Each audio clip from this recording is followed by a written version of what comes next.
This is odd.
It's not gonna have to go make sure you set that. Oh, yeah. Good.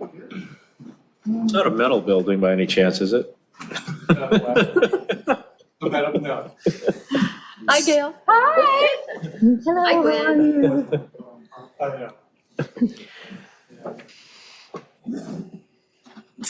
Prop up. Yes. We have another, almost a minute, so you can talk amongst yourselves.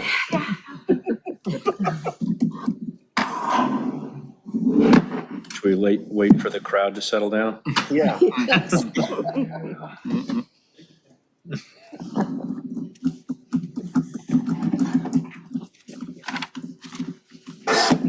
This.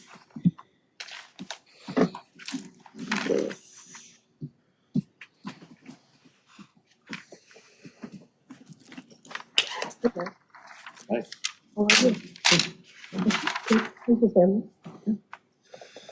Happy they have a new dog. That was ours. That was the primary.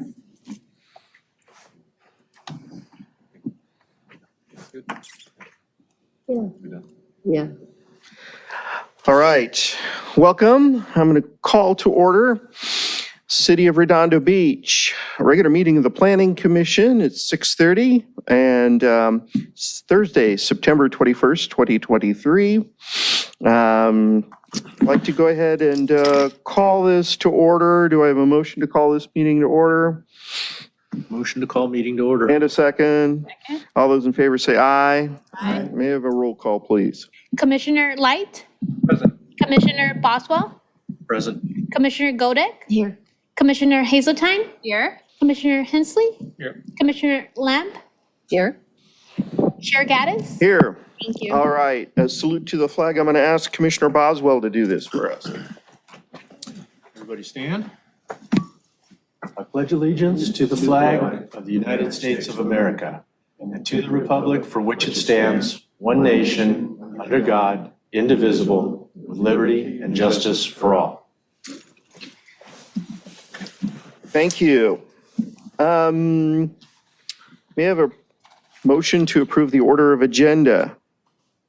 Motion to approve the order of agenda? May I have a second? Second. All those in favor say aye. Aye. So moved. We have, do we have any blue folder items? I didn't see anything. Didn't see any. No, we did not receive any blue folder items. All right. So our next item is the consent calendar. Consent calendar, these are business items except those formally noticed for public hearing or those pulled for discussion. And commission members may request that any consent calendar items be removed, discussed, and acted upon separately. Items removed from the consent calendar will be taken up under the one motion. Will be taken up under the excluded consent calendar section. Those items remaining on the consent calendar will be approved in one motion. The chair will call upon anyone wishing to address the commission on any consent calendar item on the agenda which has not been pulled by the commission for discussion. Each speaker will be permitted to speak only once, and comments will be limited to a total of 3 minutes. Do we have any consent calendar items that any commissioner wants to pull? Motion to approve the consent calendar? Do I have a second? Second. All those in favor say aye. Aye. All those against say no. All right, so moved. All right, next is public participation on non-agenda items. This section is intended to provide members of the public with the opportunity to comment on any subject that does not appear in this section for action. Section is limited to 30 minutes. Each speaker will be afforded 3 minutes to address the commission. Each speaker will be permitted to speak only once. Written requests, if any, will be considered first under this section. Do we have anyone who wants to speak on any non-agenda items? And do we have anyone online or? There's no e-comments and no attendees on Zoom. Boy, we're really not doing a good job of attracting attention around this town. We're gonna have to do something with that, but. Must have been that. All right, next, ex parte communication. This section is intended to allow all officials the opportunity to reveal any disclosure or ex parte communication. Commissioner Lamb, let's start with you. Thank you, Chair Gaddis. I've spoken with Community Development Director Scully, and I have spoken with Commissioner Hazeltine. Commissioner Hensley. None. Commissioner Hazeltine. Staff and Commissioner Lamb. All right, myself, staff, and Commissioner Light and Commissioner Boswell, and Mayor Brand. None. None. I spoke with Chair Gaddis and a member of the community, and that's it. Chair Gaddis, that's it for me. All right, great. Thank you. All right, so we have public hearings. We have 3 items for public hearing. J1, do I have a motion to open this public hearing? Motion to open the public hearing. Do I have a second? Second. All those in favor say aye. Aye. All those against say no.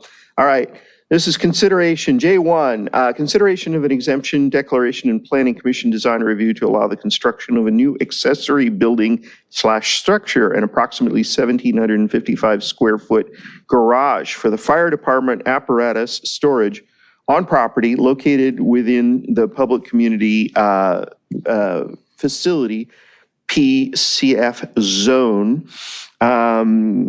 Do we have an applicant who wishes, anybody who wishes to testify on behalf of this? First of all, all I'm going to do is swear you in at this point, because we're going to take the staff report first and then ask for your comments. But I do the swearing in now.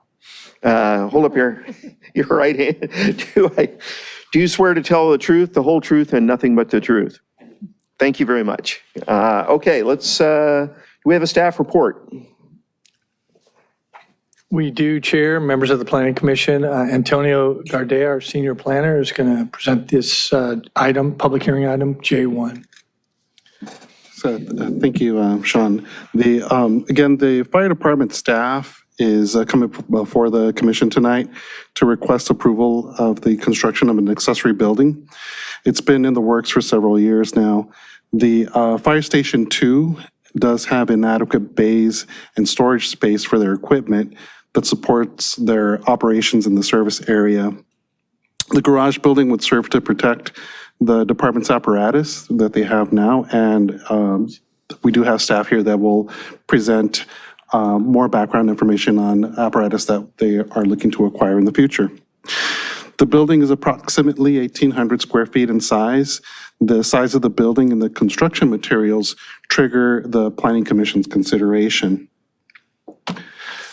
Again, this is in the the PCF zone, and accessory buildings greater than 1,000 square feet in size require review. It's 3 overlapping sections of the code that trigger, that warrant that this building come before you and be considered. The second part of the requirements is that any metal buildings or buildings that are unusual in construction materials are required to be reviewed by the Planning Commission. This is primarily in response to the construction of the container house, which some of you may be aware of. But we apply this throughout the city, and it's applied in this zone as well. Third section also is a procedural part of the code, and it does require that any large buildings, anything that's over 1,000 square feet in size, on a large site also be considered by the Planning Commission for design review. Now, the purpose of design review is to prevent blight, to ensure design compatibility, to promote sound land uses, and in general, to promote the overall public health, safety, and welfare. And that's kind of the purpose of bringing this tonight. This gives you a little bit of context of the site. Fire Station 2 is located at the southeast corner of Grant Avenue and McKay Lane. The project site is surrounded by multiple family zoned properties. They're 1 and 2 story is in size, and it's diagonal from Perry Park. The rectangular shaped site is approximately 30,000 square feet in size, so it trips that 10,000 square foot threshold. It is developed right now with a main building, the main fire station that was constructed in 1959 and was remodeled in 2002.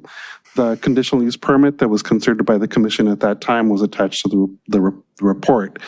That remodel was completed, and it's a very small remodel at the time.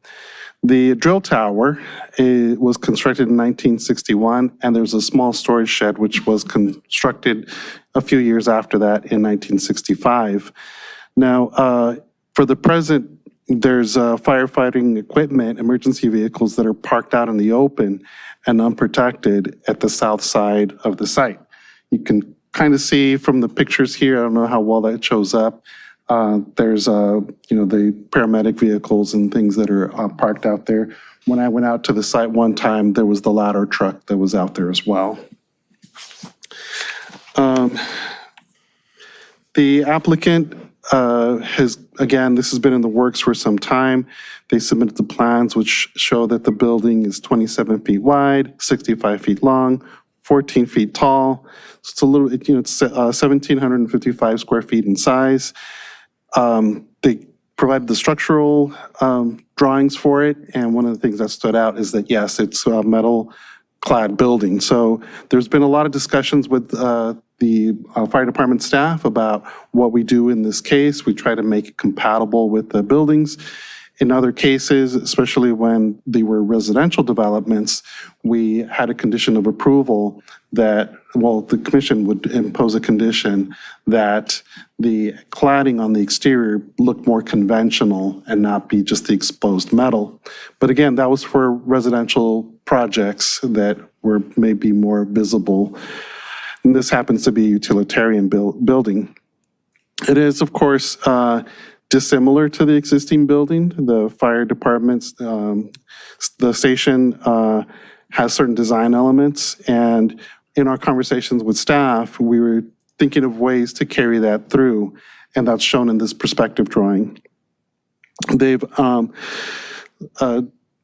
tried to address our concerns with this veneer cladding, and we've talked a lot about it. We don't know if this is going to achieve the best overall design, and that's why we brought this item to the commission to have some discussion about that. I think that in some instances, rather just a simple coat of paint that matches the existing station might suffice. The criteria for review of the Planning Commission design review permits, there's a lot of things that aim to promote the quality of design, but it's mostly geared towards new residential buildings and commercial projects. And largely in this case, a lot of those criteria are not applicable. And those were kind of covered in the resolution. There are three criteria here, though, that are more relevant, and they're listed here on this slide. And we feel like we've addressed these. The accessory structure is strategically placed towards the southeast corner of the site so that it doesn't impede circulation and so that it's less visible from the public right-of-way. It wouldn't necessarily be a source of noise or odor, and the privacy of the surrounding properties wouldn't be adversely affected. There's no windows or anything that would face the surrounding residential buildings. The overall mass and scale we feel is compatible with the immediate surroundings. It's not a very tall building. And again, we feel that it's placed in the right location, being at the furthest corner of the site.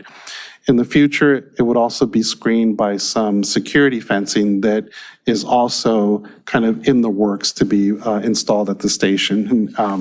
Again, fire department staff is here that can kind of speak to those items. Chief May is here to talk about that. Again, staff's recommending that the commission open the public hearing, take testimony, close the hearing, and then adopt the resolution by title only, approving the Planning Commission design review, subject to findings and conditions. And again, that Great, thank you. Does the applicant have some comments they'd like to make?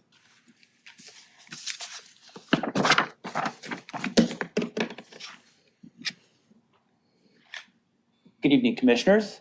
Division Chief Jason May. I've worked for the city for the past 20 years. And tonight I'm excited to get your exemption for our apparatus, which is your fire engines that serve the city, building for our fire station 2. This project's been in the works and budgeted since 2019 for us. What this project is basically housing that gets our fire engines that serve your houses out of the weather, out of the elements. We are storing more equipment at our fire station 2 than we traditionally have. I'll explain to why that is in a second.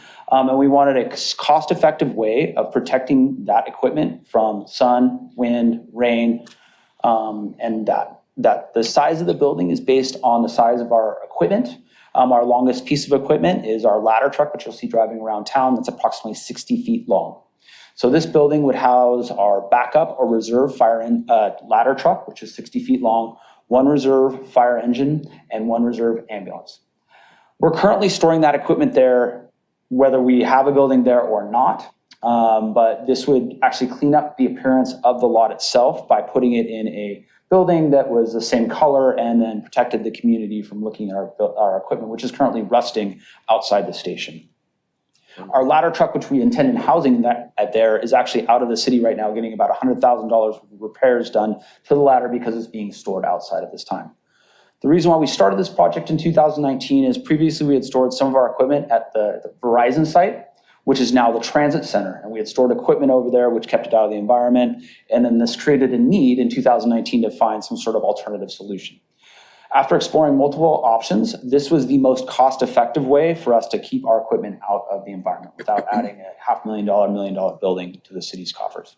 This metal structure is approximately $35,000, which have been budgeted and allocated by the city council for the project. And then we've gone through every attempt to make this as palatable to the community as possible. We do operate a 24/7, 365-day fire department out of that station. It is critical that we keep our equipment in top working order at all times. So if stuff breaks at 2 o'clock in the morning, we just go to our reserves. They're up and running, able to be used, and we can just pull them out of either our garage or the storage lot, parking lot at Fire Station 2 and put them in service immediately. Our fire engines are also incredibly expensive, as you may have seen in our last budget cycle. We're about to receive 2 brand new fire engines. One probably will be a Christmas present for the firefighters and for the cities, and one in the springtime. They run to the tune nowadays of about $1 million each. And we'll be moving some of those to frontline service to serve you in the community. And then 2 engines, one is a 2015, one is a 2017, into the storage building to keep it out of the environment. So our goal here is to really reduce our maintenance costs on our equipment, make it as palatable as we can to the community that surrounds the fire station, keep things neat and tidy for everybody around. And that's the genesis of this project. So again, this is about a $35,000 metal building. It's our most cost-effective option, given the different things that we could do to store our equipment. That's what I have for you today. All right, great. Can you take some questions? Absolutely, I'd love to. Okay. I'm going to start with some questions, and I'd like to, raise your hands if you'd like to. If you could pull up the drawing, the site map. Yeah. Oh, you don't have the map on here, do you? right in the middle. I've printed out a copy of Yeah, and I know I have a copy on my computer, but I wanted to point out specifically, well, maybe on this one, if you see, there's where the new structure is, and then there are 4 boxes that appear to be sort of in line where a 60-foot ladder truck or even a smaller truck would pull out. What are those, and are they movable, or those boxes? So You know what one I'm of them saying? is a trash container, one is a storage container which contains absorbite, which is if people spill oil during a traffic accident, we store a large amount of that just in case we have a large spill of quantity. Right. Those are movable storage facilities to the rear of that property. Okay, so all that stuff is movable. Yes, everything except for the large rectangle. Oh, and what is that? That is a tool shed. Oh, okay. Okay. That right there is, we store tools and a compressor that refills our air bottles we use when we go inside a burning building. Okay. And did you say the construction cost would be $35,000? Correct. That is amazing to build anything for 30. It costs more to put a floor on my patio than 30. Yeah, it's a pre-engineered metal building. Again, we were exploring cost-effective options. Our public safety facilities and actually all of our city facilities are aging. There will be a replacement at some point, so we didn't want to put a large capital investment in something that may or may not match what we do next. So this structure also is it's not portable, but it can be pulled out and removed. There's no foundation that's poured. There's piles driven in for the structural members of the structure itself. So it doesn't require a whole lot of capital investment to set up the structure. Okay, so there's no floor, that separate floor that's being poured. It's essentially on the parking lot. Correct. I mean, I imagine it's not watertight in terms of like the flow of water around so water would flow underneath it when it rains and stuff, right? I can't speak to the exact drainage patterns. We would make sure that all drainage would be routed away from the surrounding properties and onto the fire department property. But yeah, it's not a built structure. It's a metal superstructure that surrounds the vehicles. Okay. All right. And this is for staff too. The idea of cladding this thing in materials like the brick or whatever, that isn't slowing down the progress of this project, is it? I mean, we're not waiting for some decision on that, right? This is going to go forward as a metal shed, maybe painted or something, but, right? Right, so we've gone back and forth with the fire department staff and trying to figure out a way to incorporate some type of a design element that's kind of reflective of what this fire stations were originally built as. And the one thing that they have in common is that kind of weave pattern where there's like the CMU walls at the front of the station. So that was the idea. And so it's not that, this would hold it up.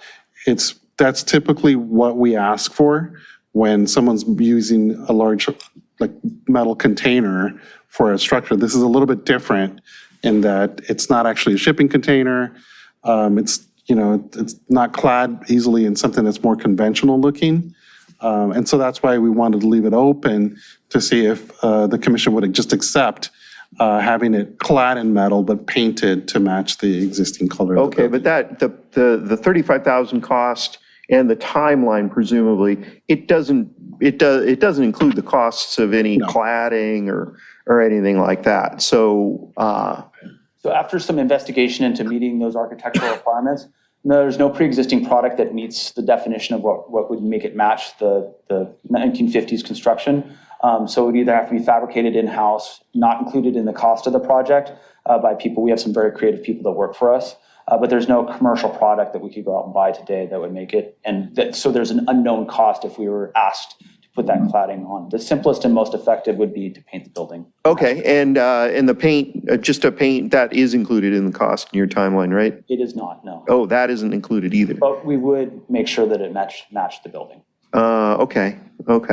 But to get this thing up quickly, it's best for us to leave, if the commission has expediency as a priority on this, it's best just to leave this thing as painted perhaps, or is that the bare minimum, or?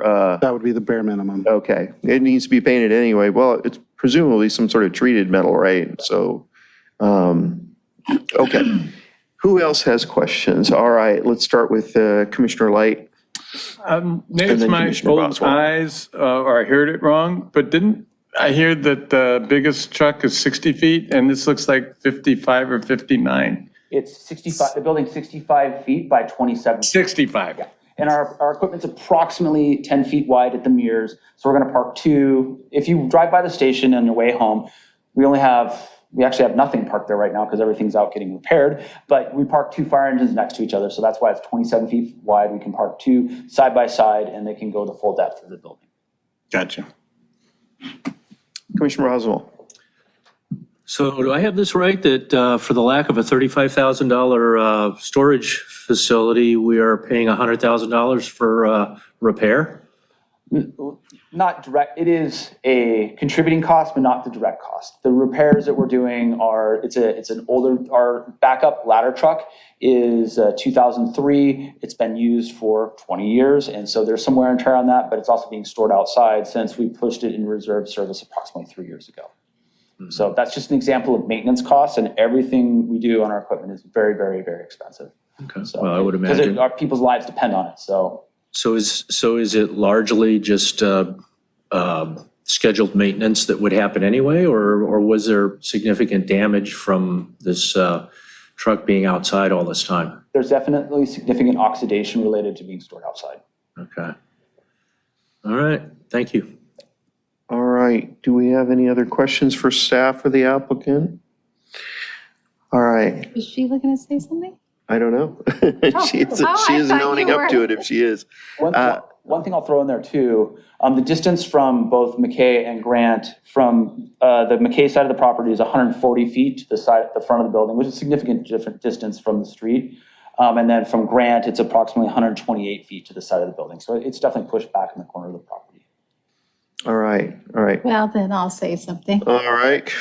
Commissioner Hazeltine. Well, so you have it pushed back into the corner and you're having an issue with how to make it look like it's okay in the neighborhood and all of this.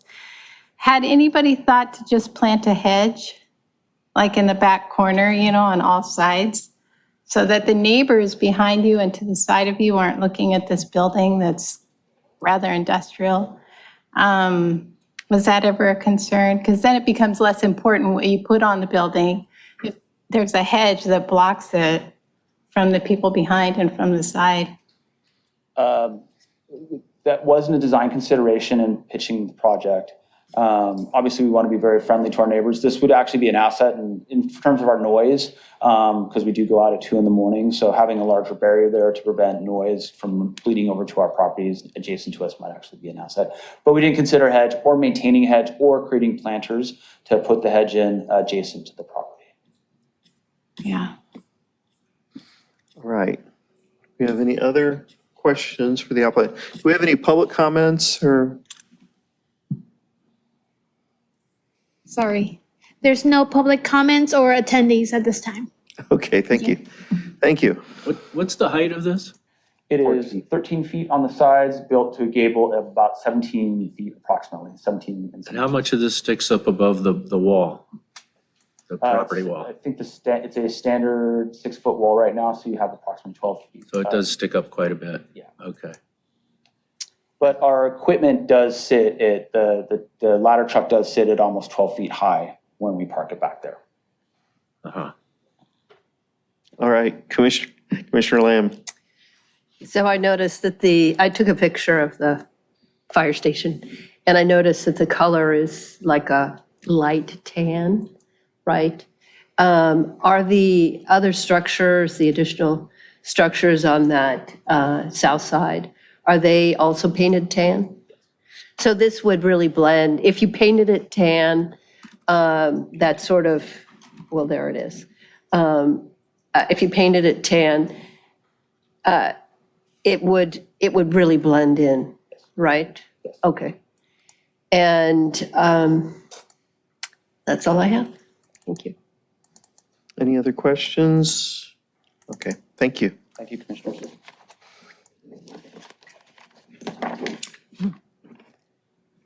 Okay, so is it in the resolution, and perhaps I didn't see it, anything about this? So I see consistency of architectural style, but there's nothing specific about this cladding, or is there? We're going to pull up the resolution. Okay.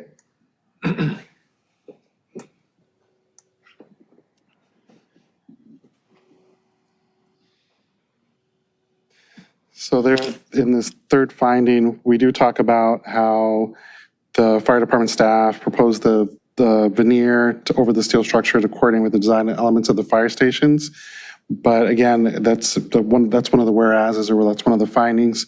If the commission finds that because this is a utilitarian building and it's steel cladding, it's just for for their purposes, it would be an additional burden or cost that is unnecessary, we can remove that finding and just state that it would simply painting it to match the existing buildings would suffice for consistency with the architecture. And then you can always add that as a condition if you wanted to specify that it be painted tan or beige or gray or whatever color you choose.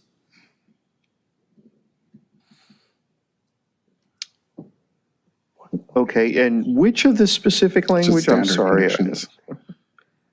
Sorry? which of that language would need to be modified? It's under this third finding, Okay, consistency in architectural style. Remember, I was calling to the commission's attention that there was 3 findings that were critical or that were more applicable in Okay. this case. And this is the one that I think we that's really relevant in this case here, because it talks about the consistency of the architectural style with the roofing materials, windows, et cetera, with the exterior treatment of this actual building. But again, because this is a utilitarian building, it's serves a specific function. There might be other ways to approach this rather than try and do anything extraordinary to the building for compatibility purposes. okay. Do we have any, Commissioner Lamb? It's actually not a question, it's a summary. So we have, our task here is to approve the resolution. There are 3 municipal codes that apply. 2 related to the structure itself, 1 related to the metal, 1 related to the size, and I think the other one, Actually, 2 are related to the size. right, and 2 related to the size, Right. and 1 related to the metal. Exactly. Okay, so we have, this applies to 3 municipal codes, and there are 2 findings that we need to acknowledge: exemption declaration, correct? And the planning and the findings within the Planning Commission design review criteria. That's correct. And those that you have pointed out that are relevant and apply to this project are consistency with architectural style, which you've just talked about, balance and integration with the neighborhood, which is related to that, and building design, all sort of related to that. And you've made the information that you've provided addresses all of those 3, and that is, if you just paint it, okay, so the metal is one of the code issues, and if you just paint it so that it blends in with the color of everything else on the property, it's going to be it's going to address those 3. That's Is that correct? Yes. So that's the summary.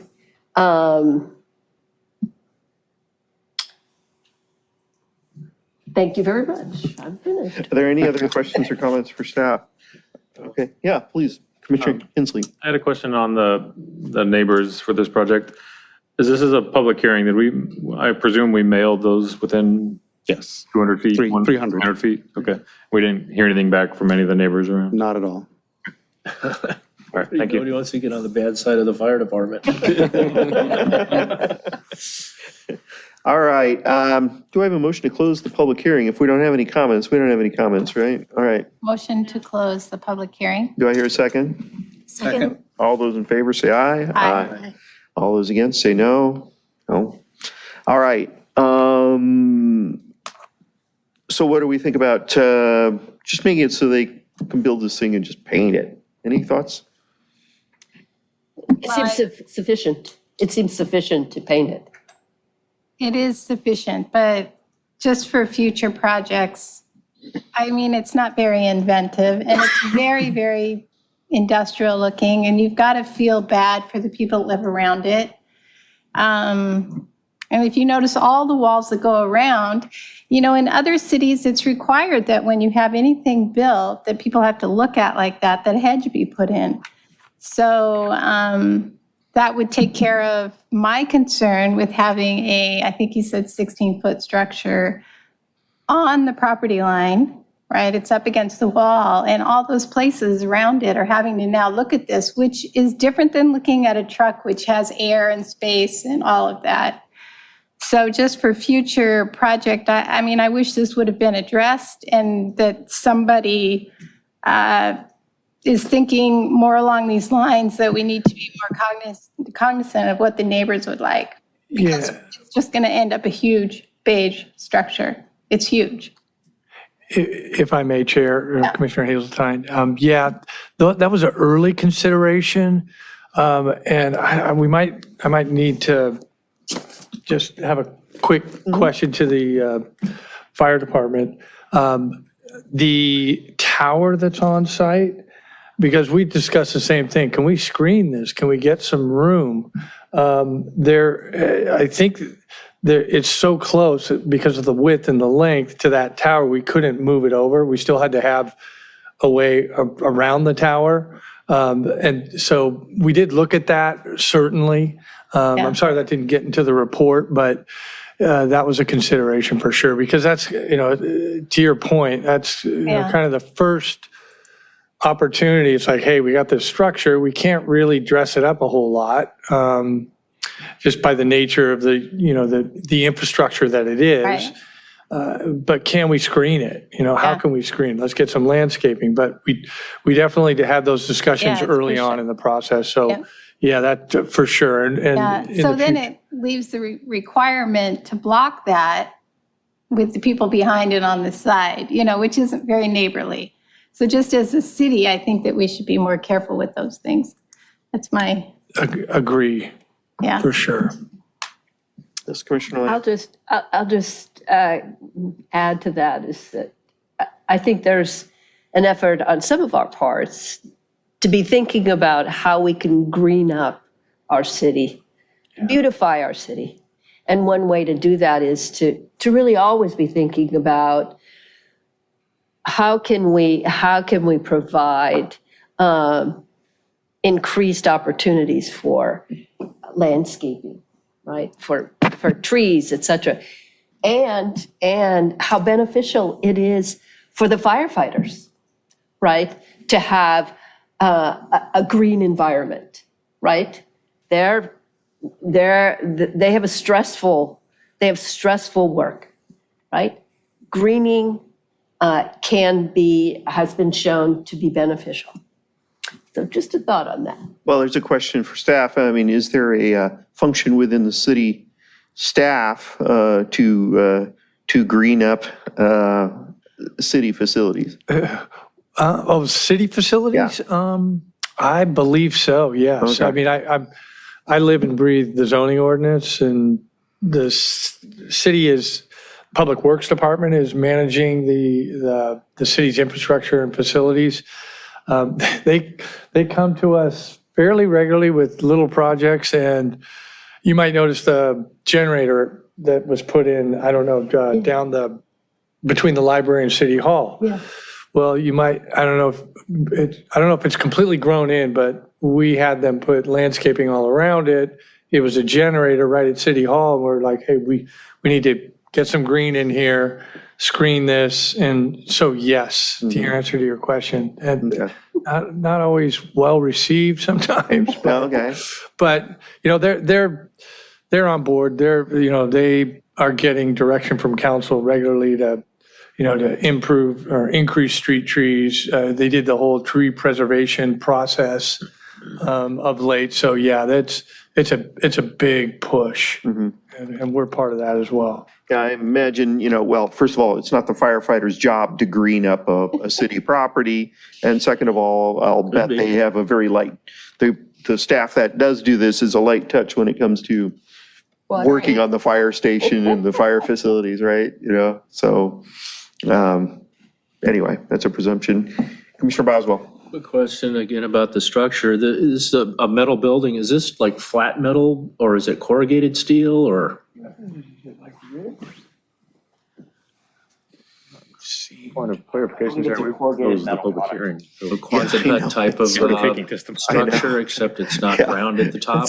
No, it's a rectangular building with a. No, I mean, gable yeah, I know roof, the but shape of the building, but I think for like it's- corrugated steel like a Quonset hut would have?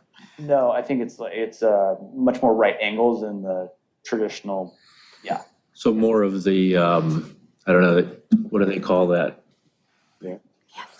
Seen. Yeah. Yeah. Commissioner Boswell, we did close public hearing, so. Well, there's nobody from the public here, so no one will know. It's not a flat metal product, I think that's. what it Okay, is, but it's so not I'm just traditional wondering- Corrugated like a tin roof. You know, you could put, architectural precast, concrete or stucco over it, and it would look just like the building, I guess. But if it's flat metal and it's painted, it would also look just like the building. But as it's a textured, corrugated steel type of thing, it's going to look like, no matter what color you paint it, it's still going to look like a corrugated steel building.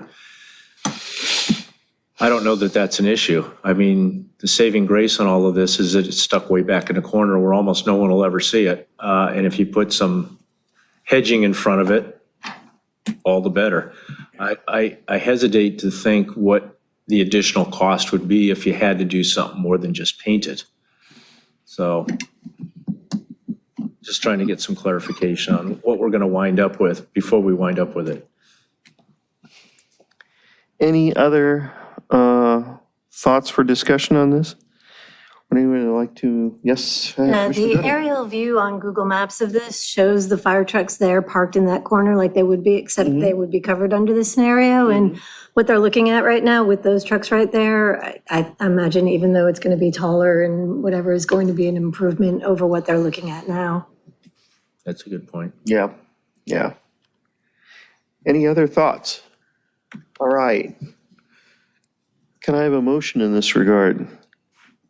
Let's have a motion to accept J2. It was J1. J1. One. J1. I'm looking at the, Okay, J1, consideration of an exemption declaration and planning as written by staff. there was the issue of, Oh, and paint, a condition of having it painted the same color as the firehouse. I think, we can add that as a condition of approval, and we can modify the findings to reflect that condition as well. do I have a second? So it'll say the color scheme of the fire stations to match the color scheme.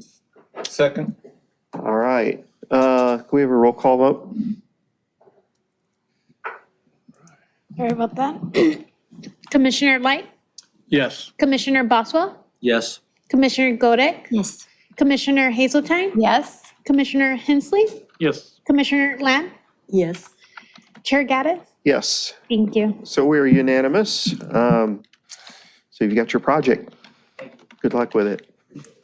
Okay, thank you.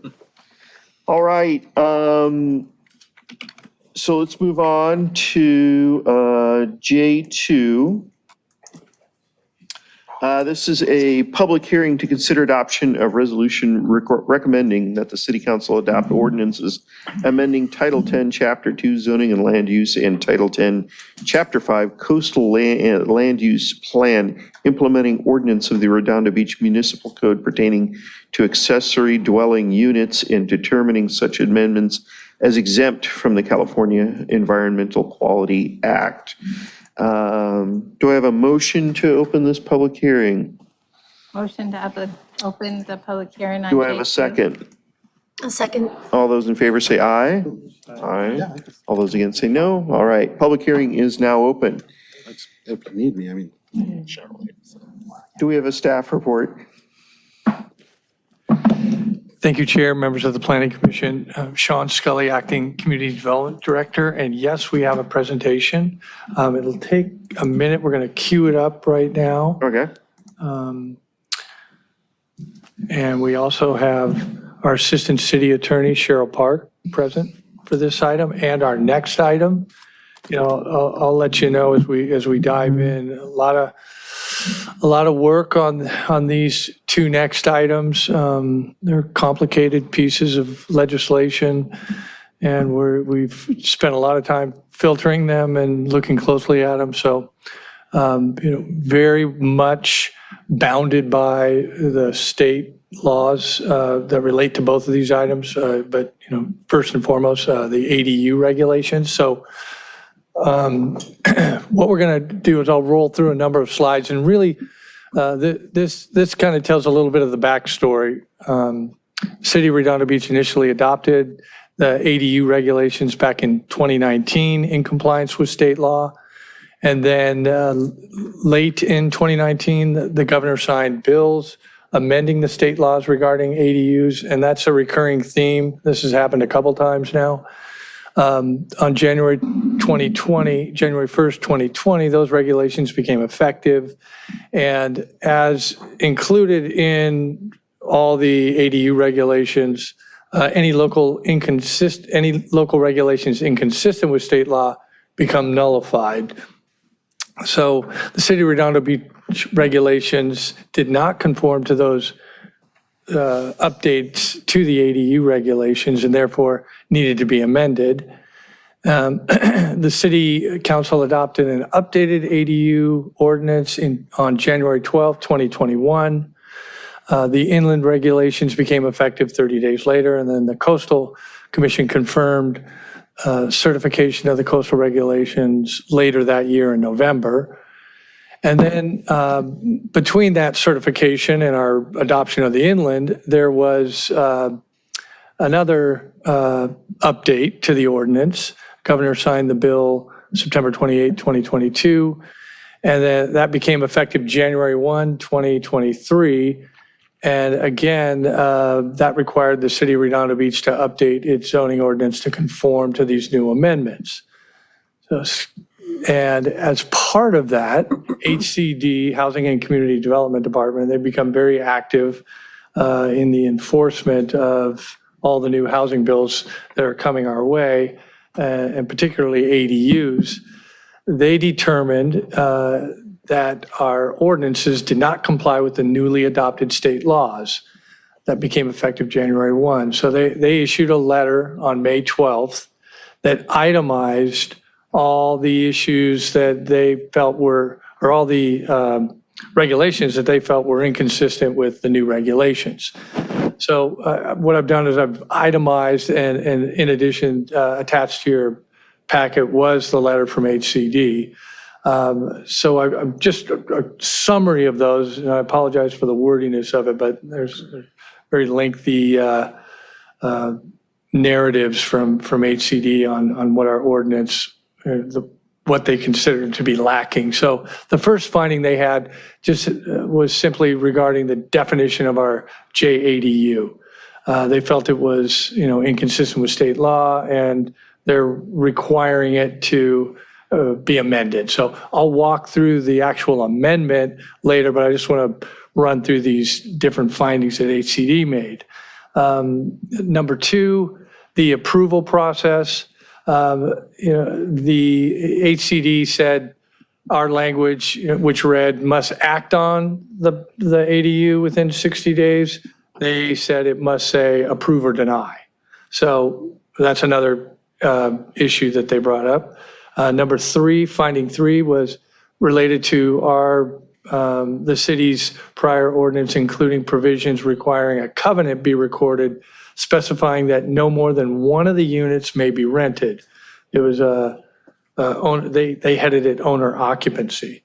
So we'll go through the change we've done to address that issue. HCD's finding number four, application sequence. HCD cited that our current ordinance appeared to put a cap on the number of permitted units. So they noted this inconsistency, and you'll see how we've amended it to deal with that. HCD's finding number five had to do with fire sprinklers. In our current ordinance, current ordinance, I guess, it required compliance of the ADU with fire rating requirements. HCD took issue with that and noted that, HCD requires that an accessory dwelling unit shall not trigger requirements for fire sprinklers. So they got very detailed on that, and we have an amendment to address that. HCD's finding number six, separate sale. HCD cited there's a narrow exception to allowing for the separate sale of one of the units. It has to do with nonprofit and affordability. So they want us to cite that, and we've updated the ordinance to include that very narrow exemption for separate sale. HCD's finding number 7, detached structures. The HCD had identified the city's existing provisions require that converted units and accessory structures with single-family primary dwellings be within physically attached structures, and it's one of there's a lot of different breakdowns in the ordinance, but this is one of them where we said it needed to be physically attached accessory structure. And HCD says, no, it can be not just physically attached to the single family residence, it could be a structure physically, within any structure, in other words. So when we go through that, we'll clarify that a little bit. HCD is finding number 8, a unit mixture allowance. HCD noted that our ordinance requires in several categories of streamlined units that the lot on which the accessory dwelling unit is located contains no more than one accessory dwelling unit or junior accessory dwelling unit. HCD notes that existing provisions cannot limit to one accessory dwelling unit or junior accessory dwelling unit. And so there's an and component to this. So we'll go through the amendment, the specific amendment in the ordinance in a couple of slides. HCD's finding number 9, existing dwelling. HCD cites that the ordinance specifies that as a condition of approval of detached new construction ADUs, the lot contains an existing 2-family or multifamily dwelling. Per HCD, the lot states the ADUs under this provision may also be approved with a proposed multifamily dwelling. So it's essentially wanting us to add that language, not just an existing, but a proposed. You can do the ADU with a proposed facility, multifamily unit as well. And then HCD's finding number 10, it had to do with height. There was a change in the law that became effective January 1, 2023. And it includes additional heights. Our current regulations limit it to 16 feet. The new regulations allow for permissible heights to 16, 18, 20, and 25 feet. So our code is now, our proposed ordinance amendment reflects the circumstances under which these various heights can occur.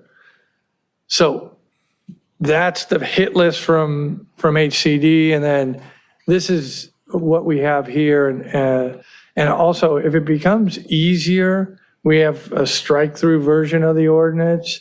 But I thought what I did is I just went through, identified the section that we're amending to address HCD, and then just showed the strike-through or the underlined additions on this slide here. So on the next number of slides. So for the JADU definition, we've amended it, and you can see the additional language that we've added to address HCD's concerns. The next one, this is the second finding. This had to do with the approve or deny language instead of just act on. So we made those adjustments in the 2 locations, and the sections are cited above where you see the A and B below. And then HCD's finding 3, the owner occupancy requirement. This is the section of the ordinance we're amending, and you see the strike through in order to address HCD's comment on the owner occupancy issue. And then number 4, this is a section that's being completely removed as a result of the application sequence item that HCD has referenced. And then, yeah, that's fine. And then number 5, the fire sprinklers. This is, a clarification so that we're expressly noting that a construction of an accessory dwelling unit shall not trigger the requirements for fire sprinklers. And number 6, separate sale. This is noting that very narrow exception to when you can sell an ADU off. And we just cite the government code section under which it's allowed. And then detached structures. This is that provision where we're adding the language, accessory dwelling unit is within the existing space of an accessory structure, not physically attached. It doesn't have to be physically attached. And then we have the unit mixture citation from HCD, and it requires the language in this section, and it's the exact same language in both of those sections that are cited. One for the within existing space in our streamline provisions, and the other also in the streamline provisions, the new detached construction. So we just had to strike that clause. And then existing dwelling, the ninth item, again, we just added the language that the lot on which the accessory dwelling is located contains an existing or proposed two-family or multifamily dwelling. And then finally, these are the provisions, and we had to do it in 3 locations because it's for the different types of ADUs, we had all the same height requirements. And so this stipulates, the conditions where, and the details about the different height allowances that HCD noted we were out of compliance with. So that is staff's presentation, and we have Cheryl Park here to support or to, any questions and help with any questions we might have, and there's our recommendation. Okay. All right, thank you very much. So I already have three folks here interested in asking some questions, but Motion to open the public hearing? we did open the public hearing. Oh, yeah. But Oh, because you give the. Motion to open the public no, we opened the hearing? public hearing. It's Oh, open. we already did. We already did, Okay. yeah. So Sitting at the switch. they're trying to reopen an open public hearing. That's all right, though. I We like could do it again. Sorry, I don't mean to jump the line. Can I just go back one slide? I don't have a question per se. I'd like to just read that more fully. Oh, sure. That was all. Oh, yeah, Absolutely. Go ahead. Yeah, no, that's fine. I have a really short question. Well, okay, go Okay, ahead. it really Go ahead. is just short. And I'll ask my question later. Nice report, thank you. That was really easy to understand. Thank goodness for HCD. What would we do without them? What's a real life situation where an ADU is sold? So how would that work out? I'm not understanding that. Yeah, I would have to look to the section that is that we're citing in state law. It's very specific, it's very narrow, the circumstances. I believe it has to do with affordability and nonprofit agencies that have ownership. Okay, so it's not just a regular homeowner that wants to sell their back house. Yeah, Okay. That was it? That's it? Thank you, Sean. That sounds very complicated because it's all on one lot, right? So Yes, anyway, we won't yeah. go into it because it is Okay. very narrow. Okay. Yeah, that would, It's, I don't know what that would look like, actually. Okay, Commissioner Lamb. Couple of questions here. It's ADUs still require an occupancy in Redondo. There's still an owner occupancy requirement, just no covenant. Am I correct or incorrect? Intent, correct. Intent to occupy. No, that's on SB 9. Yeah, I think the language we have, and we might need to pull the ordinance up. I don't like to. Sean. Yeah. So in the ADU ordinance, we actually only have a owner occupancy requirement for junior ADUs. Oh, yeah, that's right. ADUs, the standard ADUs, which you see out there in the community, we don't have a owner occupancy requirement. We are not allowed to impose that until after the existing regulations sunset in 2025. So for the 5 years in between, we can't impose that requirement. We had that in the regulations as a carryover from before, because there was a time period where we could impose an occupancy requirement that it be the landowner, the property owner be on the premises, either at the main house, the principal residence, or the ADU, one or the other. Okay, so now that was initially you could do that. Yes. Now you can't do that. So for example, and I'm going to throw the multifamily in here too. My understanding now then is that an owner can, who owns property, let's say it's a single family home that's rented, then he can build an ADU. He doesn't have to occupy either one of those. Is that correct? That's correct. If he had a JDU, he would. Yeah. Yes, Right. that's correct. Okay. The multifamily, I'm a little bit confused about, but now I think I understood that a multifamily unit could also have an ADU. Yes. Is that correct? Mhm.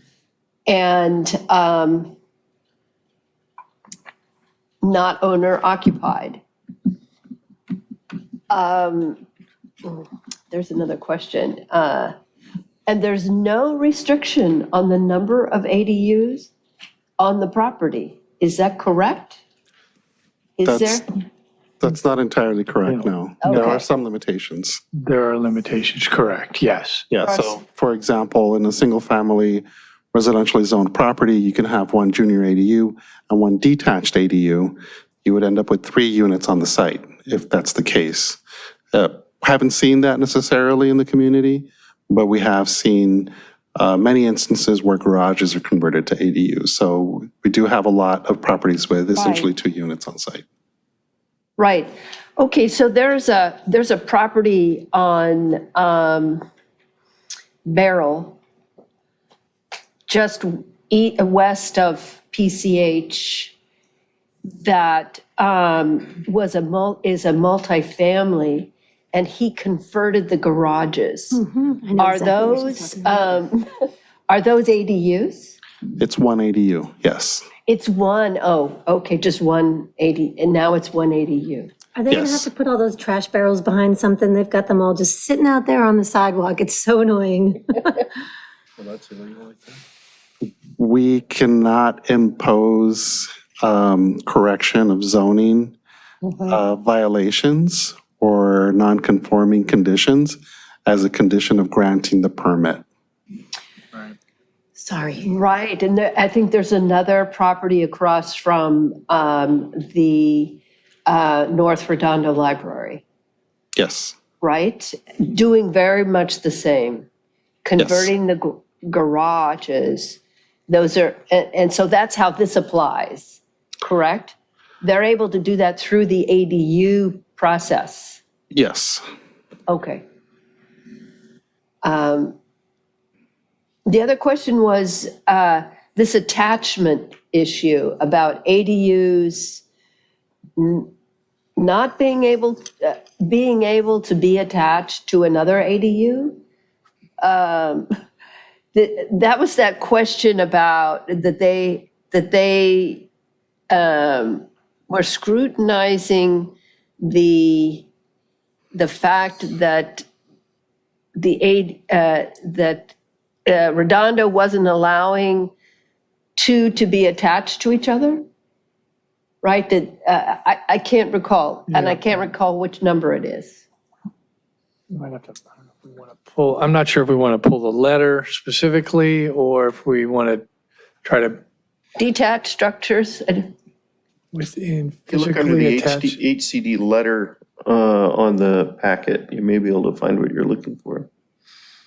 Should we come back to that after come you back find to, it? yes, Okay. come back, that's All fine. right. I do have a question. So in that particular instance of that property on Beryl, they essentially eliminated, I think, 2 or 3 garages on that property. So those cars are basically forced out into the street, and there's absolutely nothing that the city can do about it. Okay. Chair Gaddis, when we took this, the ADU revisions to the Coastal Commission for certification, we have to essentially harmonize the Coastal Act with these housing regulations. And that was one of the items that we took forward because we know that there's certain areas in the city, and in particular in the coastal zone, they're more impacted with the scarcity of on-street parking. And so we had to go through, we had to justify any additional requirements for parking for the construction of any ADUs. And what the Coastal Commission accepted was only in a very limited area, which is south of Nob Hill, along Catalina and Esplanade, where there was a demonstrable scarcity of on-street parking. And it was only in those areas where we could impose parking requirements with the conversion or the creation of new ADUs. Now, that being said, there is a provision in the state law that allows you to replace or put those parking spaces in any configuration on the property, including lifts or tandem parking.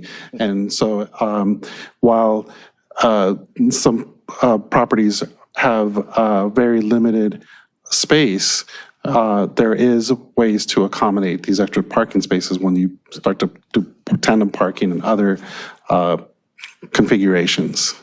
Okay, but in this specific instance, and I don't know how many garages there are, it's either 2 or 3 garages. It was at least 3. At least 3, okay. At least 3. Okay, and so those are all wiped out. So those, who knows if they were used for parking before, but one would presume that. But essentially, that's whatever, more than 3, at least 3 parking garages that are eliminated, and that forces the cars out onto the street. And I was a little... And you've got a new person living in there as well. Right, who also Yes. has a car, or That's 2 correct. cars in the, Assumedly, per yeah. unit, right?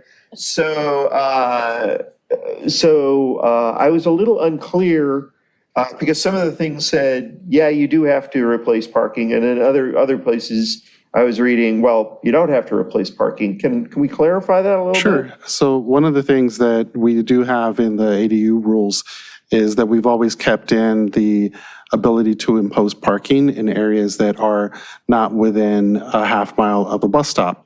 And we've mapped those out. There are only 2 areas that are not covered by bus stops in the city. And one happens to be around 190th and I want to say Spreckles. And then the other one is in the near the tall and skinny area, the triangle area. But outside of those 2 areas, almost the entire city is covered by public transit. And so that's why we kept that there was the commission and the council's wish to still impose parking when we could. And so it's very limited areas where we do ask for parking spaces for ADUs. That's that provision. There's an exception. Okay, I'm a little upside down on this. Yeah. Did you say that there are essentially 2 high-quality bus transit spots? No, it's the opposite. It's the opposite. yeah. Okay, every Opposite. place is eligible except for 2 spots. Except for Very 2 low bar. little That- areas Okay. that are not covered by bus stop Bus within stops. a half mile distance. Okay. Right. So everywhere you can basically do an ADU and you can take up all the Pretty parking you much. want and force all the cars you want out Pretty on the much. street. Correct. Okay. There's only those 2 areas, and again, in the coastal zone, just the area that's south of Nob Hill and along Catalina and along Esplanade. Okay. It's Okay. only in those 2 areas, that area in the coastal zone and the 2 other areas in the inland area where we can impose parking.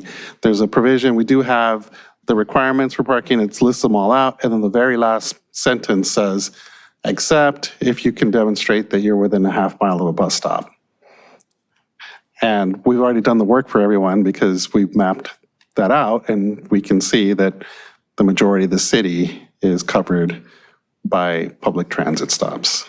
And it's any bus stop, because there's other things that are covered by this high transit center, Right. high quality, Yes. blah, That's our blah, next blah, item. of which there is one in the city, right? There's actually two. Okay. So we have, that's a separate section of the code.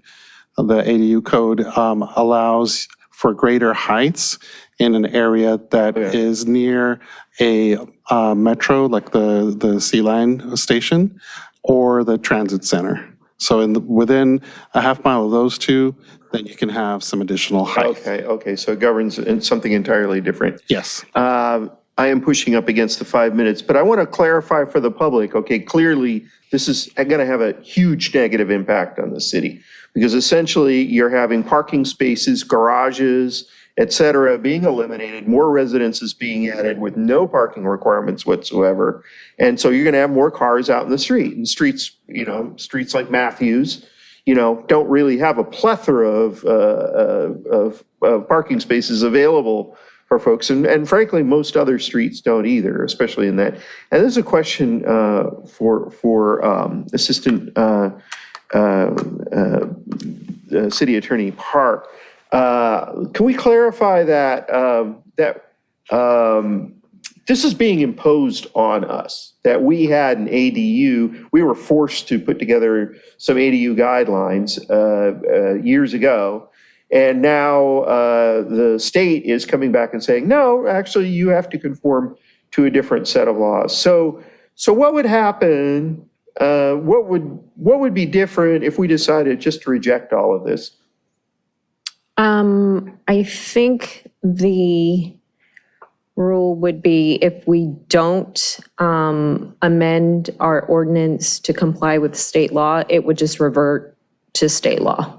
Okay. And then what's the difference between what we are recommending to the council to adopt and what just the raw state law would be? I think we are, and I think Antonio and Sean are probably better suited to answer this question, but I think we are putting certain things in there that maybe state law is silent on or gives the city the authority to regulate. And so there are areas, I believe, that, if there's any latitude, we're definitely taking it. I think that was the posture of the planning department when drafting the initial ADU regulations with outside counsel. So I think they did take as much latitude to regulate as possible. But I'll defer it to Antonio because he knows the ADU ordinance a lot better than I do, what areas we did that. Okay, and obviously this is in flux. So to be clear, just so for the public to know that although, I for one, I don't speak for everyone on the commission, but I for one find this set of rules to be very harmful to the city. These changes, these housing changes, they're going to cause a lot of harm in additional traffic, pressure on city services, taking away parking, and a whole myriad of other negative impacts. But the raw, just simply applying the state law with no modification whatsoever is worse than what staff and we are, it suggested to us that we recommend to council and adopt this resolution because it's going to be less harmful than the state law. Another piece of this, and I'm sorry for going over time, but I have to ask this question. Is there language in here that if any one of these things, let's say the sprinklers thing, which I'll get to in another set of questions after everybody else asks, but let's say there's one aspect of this, like the sprinklers, that we adopt one thing saying the sprinklers, ADUs require sprinklers, but the state rules that, no, that's illegal, you can't do that. Do we have the ability within this to have them strike that one aspect of it, but everything else we've adopted remains in effect? There's no easy way to answer your question. I don't know what the state would do. I don't know if the state would come and say. And that isn't my question. Most agreements have, okay, here are a whole set of, here's an agreement. Now, if any part of this agreement is found to be in violation of state law, that part of it can be taken away, but the rest of the agreement is I understand your question. We do have a provision in all our enacting ordinances, Okay. that a severability clause that says if one section of this ordinance is held invalid or Okay. unconstitutional or what have you, the remaining parts of this ordinance are still valid. Okay. And that's great for us. We should have that in every ordinance, Okay, I just resolution, didn't, I don't contract. recall seeing it in the language that we It have. should be. It's not within the, it's not within the ordinance The that's resolution or the, proposed, okay. but it's in the ordinance, I think it's like the last sections of the enacting ordinance. Okay, so we might not have it in the packet, but it will end up in the ultimate.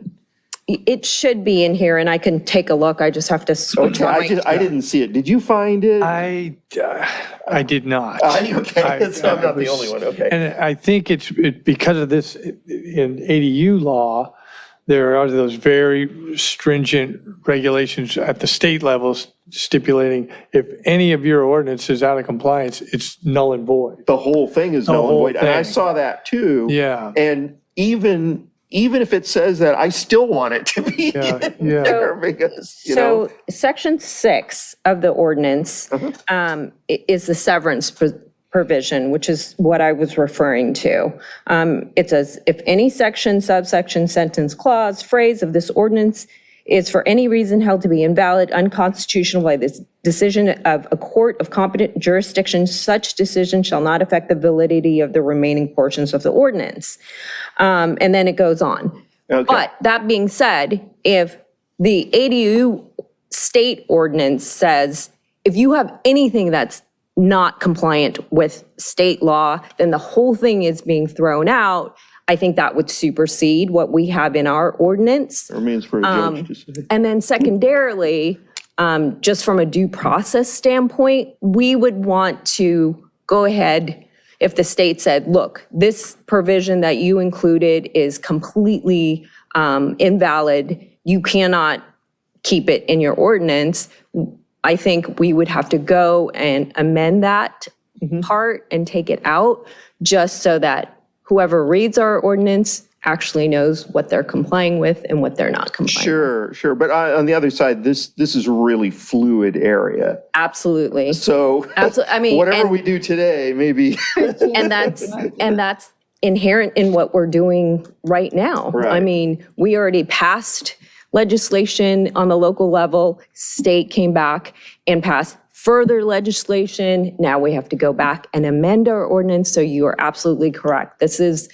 I don't know if this is the end of it. We might be back again. Yeah, okay. Right. I can't remember who had, Commissioner I've Lamb. spoken already, Okay. but if someone else wants to speak.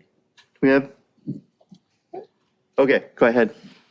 Two questions. In regards to the point about the coastal zone and the verifiability of the parking, can you explain how you verified that there was a parking deficit in those specific areas of the city? Who did that? Was that Do you re- Public Works, or were you involved? Okay. Antonio was involved with that analysis Yes. with the Public Works Department? So- Yes, Yeah, so yes. there was a couple of ways to verify that. One was we had to provide information on the permit parking. So demonstrating that how many permits were subscribed to the area in relation to the number of parking spaces. And that was the main way to show that there was a lack of parking. We also went out and took pictures on several days, different times of the day, to provide the actual documentation of the situation with people parked on parkways and in different driveways and different locations where it was, could be red curbed, things like that. So we had to provide substantial evidence demonstrating the lack of parking in that area so that the Coastal Commission staff could support staff's recommendation. When we initially sent the the revised ADU ordinance, we had included the entirety of the coastal area. And one of the comments back from staff was, no, we have to demonstrate that there's a lack of parking in certain areas. And this was the only area where we could actually demonstrate that shortage of parking. Right, not that there, I think everybody recognizes that the coastal zone is impacted throughout, maybe less so in certain areas, more so in other areas, but it's the verifiability, the requirement to verify that brought from the parking passes was what you were able to use. Am I We had correct? multiple sources of evidence, yes. Yeah, multiple sources of evidence. Those parking passes, it's hard to dispute, right? The parking passes. A picture sometimes, is worth 1,000 words, but those parking passes, I think, were probably likely very effective. My second question is, how many ADUs cumulatively so far, applications, how many, and then how many for 2023? What are you seeing? If you don't exactly have the numbers, just what are you seeing in terms of the impact that it has, that it's having on the city? Including all of these multifamily ones, right? Well, I can speak to kind of the initial numbers that we were coming up with and what we put in our housing element projections. And it was about 25 to 30 a year, the first, 2 years that we had ADU regulations on the books. The number that I heard of late was much larger. Much larger. Yeah, what It's was ramped up You've exceeded the significantly. number. Yes, I think it was close to 70 in 1 year. So we've, that's definitely accelerated. Yeah. We don't know if that'll sustain itself, but it's certainly increased significantly more than what we had anticipated and what we were trending and what we showed in our housing element. I just don't have the data, the numbers with me tonight. Right, no, that's fine, that's certainly sufficient, that was really what I was asking, not specifics, but you would know whether it exceeded or not. And you can't capture, you can only capture, for the housing element, you could only capture what you anticipated. You're not going to capture until the next cycle. Until the next cycle, and yeah, we have to submit the number of accessory dwelling units to Housing and Community Development every year in our annual housing element progress report. I'm sorry, I'm just going to ask one more question. You're at 5 minutes, but. Okay, just real quick. The anticipation initially with the housing element was that many of these were going to be for family members, right? Kind of a low income opportunity for family members. Correct. In terms of comparison, did that projection turn out to be the case? That's a really interesting question. We tried to survey initially we just weren't getting a lot of feedback. But what ended up happening was SCAG did a pretty deep dive into their whole region and the occupancies of ADUs as they were being developed. And they came up with a breakdown. I apologize, I don't have the numbers, but they actually submitted that to HCD and we were able to take advantage of it. HCD was wanting us to demonstrate, you're saying, anecdotally, these are going to be for family members and therefore affordable. They were kind of like, well, you need to prove that. And so we tried to survey, didn't have much luck. And then SCAG came out with their study and they got it approved by HCD. And it has I can certainly report back on something like that. It's interesting. And so we were able to attribute in our housing element a good portion, I want to say. And your reports back to them? Yeah, Yeah. and in our, as affordable units. As low affordable income. units, yeah, yeah, So I think it was like Demonstrating. 40%, I want to say. right, demonstrating, which is something that they're requiring, Yes. right. For our RENA Yeah, obligation. for the RENA, Yeah. right. Yes. Okay, thank you. I know Commissioner it's a little- Hazeltine. 40%? I think it's and don't hold me to it. I'll bring it back at some point, but yeah, I want to say it was for the low income category that qualified as affordable. There was approximately 40% of the ADUs, something to that effect. Yeah, Yeah, it's in that ballpark. of 70, Yeah, so 40% of 70, it's a good number. yeah. Thank you so much. Yeah, just to kind of piggyback a little bit on what Rob was saying to the public, the reason that this is an important issue for the city of Redondo Beach, and it surprises a lot of people, we're in the top 5% of densest cities in the state. So, and definitely along the coast, only behind Hermosa Beach as far as density goes. So this is a concern, and people are always surprised to hear that we're in the top 5%. When you look at how many cities we have and you look at our density, that it's pretty alarming. So I think that that's something important that we need to discuss and keep in our minds when we're discussing these topics. Okay, great. I have some more questions. So when I'm looking at, well, first of all, there's nothing in all these regulations pressuring us into loosening up our ADU. There's nothing in there about affordability in the state law on the ADUs. No. Okay, so this isn't, affordability is not mentioned as a criteria or anything about these ADUs. So the ADU thing, affordability is a canard. The other thing is on the sprinklers. I'm looking at the HCD letter and it says fire sprinklers. The ordinance creates fire safety regulations noting that ADUs and JADUs, quote, shall comply with building codes, including not limited to fire rating requirements. It's worth noting that current government section, blah, blah, blah, subdivision, blah, states construction shall not trigger a requirement for fire sprinklers to be installed in the existing multifamily dwelling.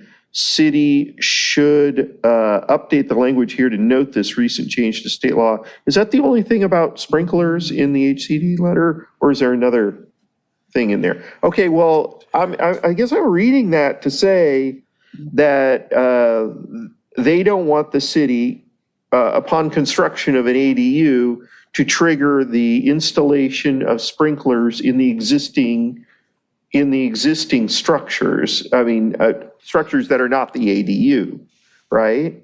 Am I reading that correctly? It could be. I surmise that just the language we had was more broad, and it said it has to comply with fire resistance requirements. And Sure. so they, and which could be a number of things, but they had specific language in the ADU laws that said it couldn't trigger fire sprinklers. So they wanted us to be specific about that. And it could be Fire sprinklers in the existing structure. Yeah, that's correct. And I think there's other provisions in the ordinance that speak to if fire sprinklers aren't required in the existing, let's see, what is it? It's if they're not in the existing structure, then you can't require them for the ADU. But if we were to build a new structure, the sprinklers would be required. No. No, so Not necessarily. not necessarily. No, there's certain triggers that. Yeah. So the section that HCD is referring to under, which was, it's the 65852.2 6. I think E3. Okay. It says the installation of fire sprinklers shall not be required in an accessory dwelling unit if sprinklers are not required for the primary residence. The construction of an accessory dwelling unit shall not trigger a requirement for fire sprinklers to be installed in the existing multifamily dwelling. Okay, that's fine. Yeah, I think that's what they're referring to. But that doesn't mean the ADU doesn't need sprinklers. I would think so. Just because you don't have to add them to the multifamily unit doesn't mean that the new structure you're building as an ADU doesn't require sprinklers. They're not saying you can't require sprinklers in the new ADU. They're saying you can't require sprinklers in the existing building just because you're building an ADU, which makes perfect sense. Correct. I think it says both. Yeah, and I think we might need to, Yeah, so the way that we interpret the law there is that if the existing building does not have fire sprinklers, then we can't require that of the ADU either. right. Yeah, see, I don't read it that way at all. I don't think that's what it says. And on top of that, we have fire sprinkler requirements, generally speaking, that are that allow a lot of construction to take place. With detached structures, for example, you can have 1,000 square foot building not require fire sprinklers for it. Single-story buildings don't require fire sprinklers. So there's some triggers that we have internally for those fire sprinkler requirements. Now, those have recently changed because the prior threshold was lower, it was 750 square feet. So we have certain thresholds that trigger. In fact, our local regulations are more stringent than many of the surrounding jurisdictions. So sometimes people were surprised that we would require fire sprinklers for ADUs based on the size of the building.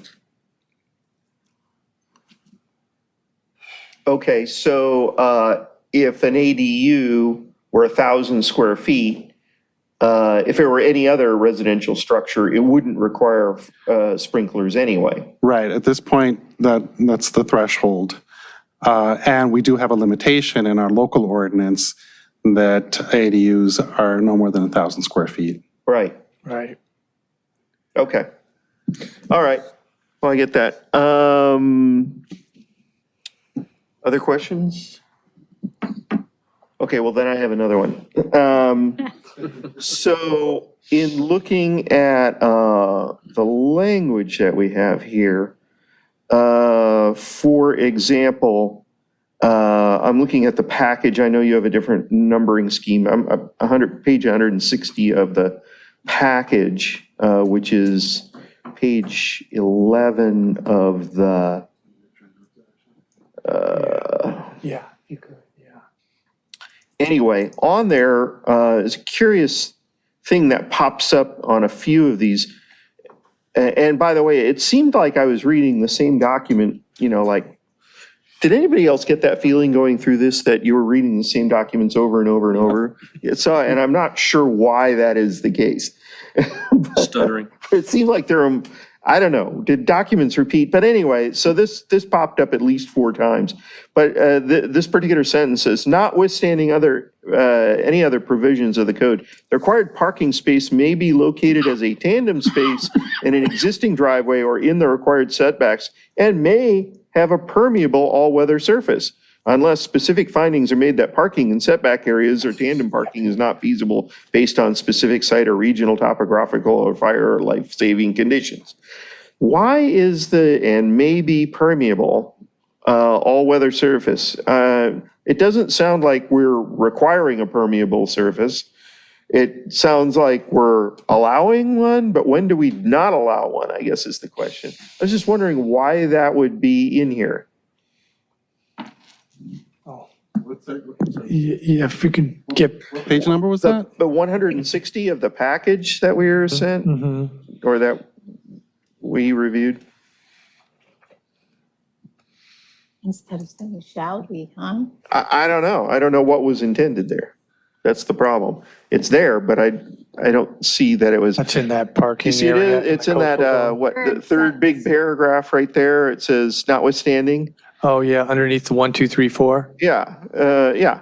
It says, and may have a permeable all-weather surface. So this is in like at least 4 of the documents, that specific language. And there's some other ones that are kind of like that I'm not sure it looks like something was modified from a prior one, maybe requiring a permeable surface. But then somebody said, oh, you can't require that. Okay, we'll make it so it's allowed, but not required or something. I'm not sure what the objective was. The kind of the context is for parking that we can allow only in this very limit, or require only in this limited location, is that it can be on any configuration on the lot. And so it's so permissive. You can park in any manner to get to qualify to meet the requirement. I think those are just consistent with that flexibility. Having any requirement, meaning in any configuration, they're basically, HCD is basically saying hands off, any way they want to park it, they can park it. So we can't really start dictating shalls on how that parking can be Okay, you'll see it at the top of page 147 of the package too. The same language. It's at the very top. And may have a permeable all-weather surface unless specific findings are made, It's like, okay. What? You can park on the front yard, okay? Yeah. That's all that says. Yeah, I'm not sure what it. You just can't put the car on blocks. Yeah, that's right.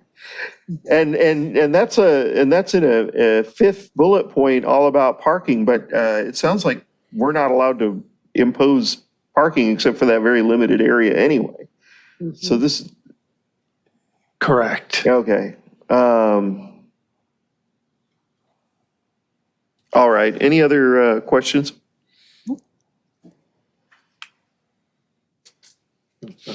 Yeah, Commissioner Hensley. I see the height slide of the presentation. It was like a second to the last one. Yeah. The very last part there, the additional 2 feet of height is allowed to accommodate roof pitch of the accessory dwelling unit that is aligned with the roof pitch of the primary dwelling unit. Is that state law language? It is, isn't it? Yeah. And that's part of the new Yes, it actually, package? yeah, so within, the state law actually says that within, again, the radius of the, basically the metro station and the transit center, that if it falls within that area, that you can get this extra 2 feet on top of the 18-foot height limitation, so you can get up to 20 feet. But it's just limited to that one specific area. Those 2 areas, I should say. So just 2 and 3, not 1? It's actually, yeah, the state law actually specifies it's only for subsection 2 there. Okay, so not 3, not multifamily? I'd have to go back to look at the, It is under D subsection 2, and so that entire subsection reads, a height of 18 feet for a detached accessory dwelling unit on a lot with an existing or proposed single-family or multifamily dwelling unit that is within 1/2 of 1 mile walking distance to a major transit stop or high-quality transit corridor, as those terms are defined, etc. in the Public Resources Code. A local agency shall also allow an additional 2 feet in height to accommodate a roof pitch on the accessory dwelling unit that is aligned with the roof pitch of the primary dwelling unit. Yeah. Okay, so then if I heard that correctly, it only sounds like it applies to 2. Did I hear that correctly? Okay. And I know this is just our slide for summary. Is this how our regulation reads? Can I pull it? No, okay. Got it. Okay, because yeah, I think you should probably.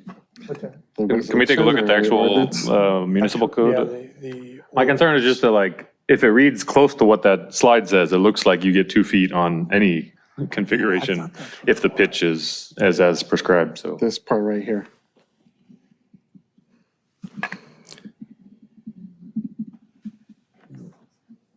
So this says under allowed under 1, 2, or 3. Yeah, yes, it is actually. But I heard that as 2 only within a half mile of major transit, high quality.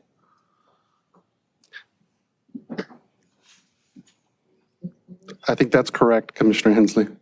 Okay.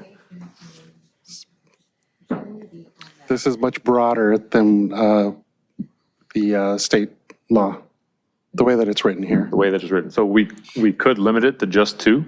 Yes. That's what state law says? I'm sorry to interrupt. We're having issues with our e-comments online on our website. So if any resident would like to submit an e-comment, please email it to laura.diaz@redondo.org. That is ALAURA.Diaz, DIAZ, @redondo.org. Thank you. Okay. Okay. That was a question you asked. What was the question again? Sorry, can we bring up the ordinance? Yeah. Can you, Laura, can you get our ordinance back? Yeah, there we go. Okay. Thank you. So let me summarize what I think I heard. So as I heard it, as the legislation from the state was written, the 2 feet of extra pitch allowance is only for number 2. If the property is within a half mile of a major transit stop or high quality transit corridor, those terms defined, blah, blah, blah. That's what I heard. But as we proposed the written regulation, number 5 says you can add 2 feet under 1, 2, or 3. And so Why let did we me put that in? pause and confirm that that's correct. And I guess my proposal would be that if we only have to apply it to 2, then we should only apply it to 2. Right. And the second part is that where the 18 feet comes from? 16 plus 2, that's how you get to 18 feet? Or is it 18 feet plus 2, so you can actually have 20 feet if your pitch aligns with the pitch of the house, et cetera, et cetera? The way that I read and I don't have the state law in front of me, but what I recall from the last time that I read it, it was 18 plus 2, so up to 20. Okay. So that's how I would read this as it's written.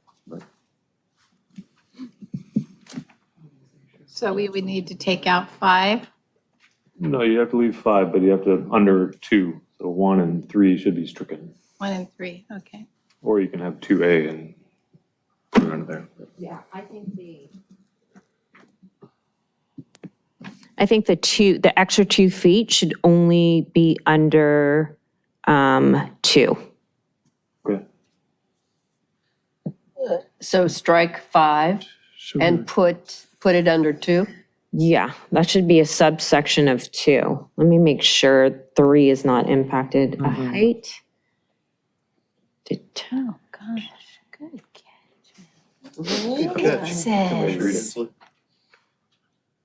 Yeah. I work in regulations. Huh? I work in the regulations. That's my day job.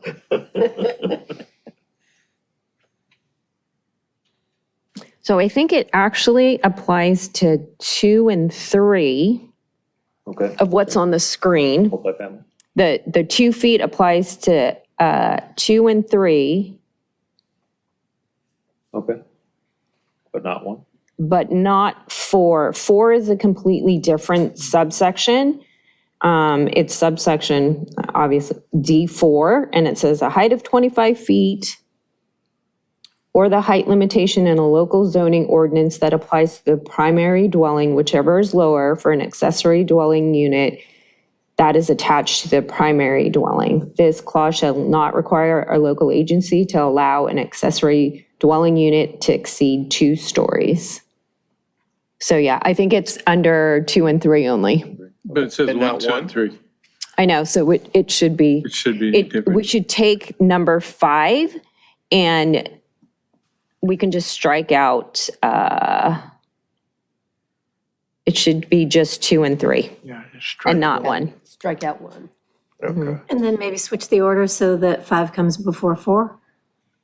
You can do that as well. Yeah. Yeah. Pretty explicit on this applying.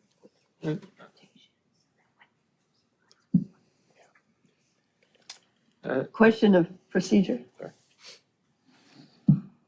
So with this, is this this will be included in one of our recommendations that will go to the city council? This doesn't mean that this would have to come back to us. It means that this would be part of the recommendation, right? Yeah, so all the modifications you're making right now, you can make, and then Antonio will modify the ordinance that is being recommended by this body to the city council.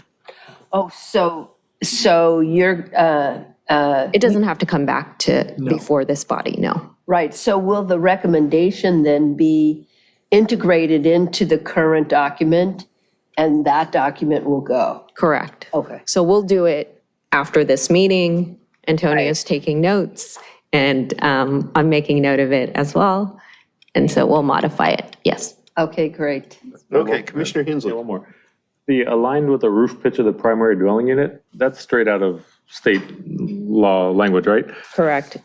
Yes, it How says. what if a roof, typically houses have one roof line going this way and the garage going that way, or multiple roof lines? Like, how is that ever going to be? Sometimes it might be very easy. There's one pitch, it's one direction, that's clear, but like, that's not how most houses are designed. So I know this is not our language, but this seems problematic. I wouldn't see it as that problematic. You Okay. have a pitch of the roof, and then you are allowed to have a similar degree of pitch on the accessory dwelling unit. But if a main house has 2 pitches, you would have to pick one. Well, yeah, I mean, usually the ridge height, the dominant ridge height will have a slope. Okay.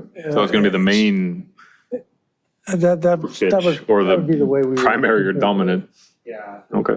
Yeah. I get it, straight out of straight state law, I get it, they don't write it well, but, okay. Okay, that's it, thank you. Okay, who else? What do we have? Do we have any public comment? We're having issues with e-comments. So as of right now, I don't have any emails of e-comments, but there's no attendees. Okay, well, that would limit their comments, right? Yes. Okay. Yes. Can somebody do a check on Holly? Yeah, where's Holly? Where's Holly? Do a welfare check? Okay,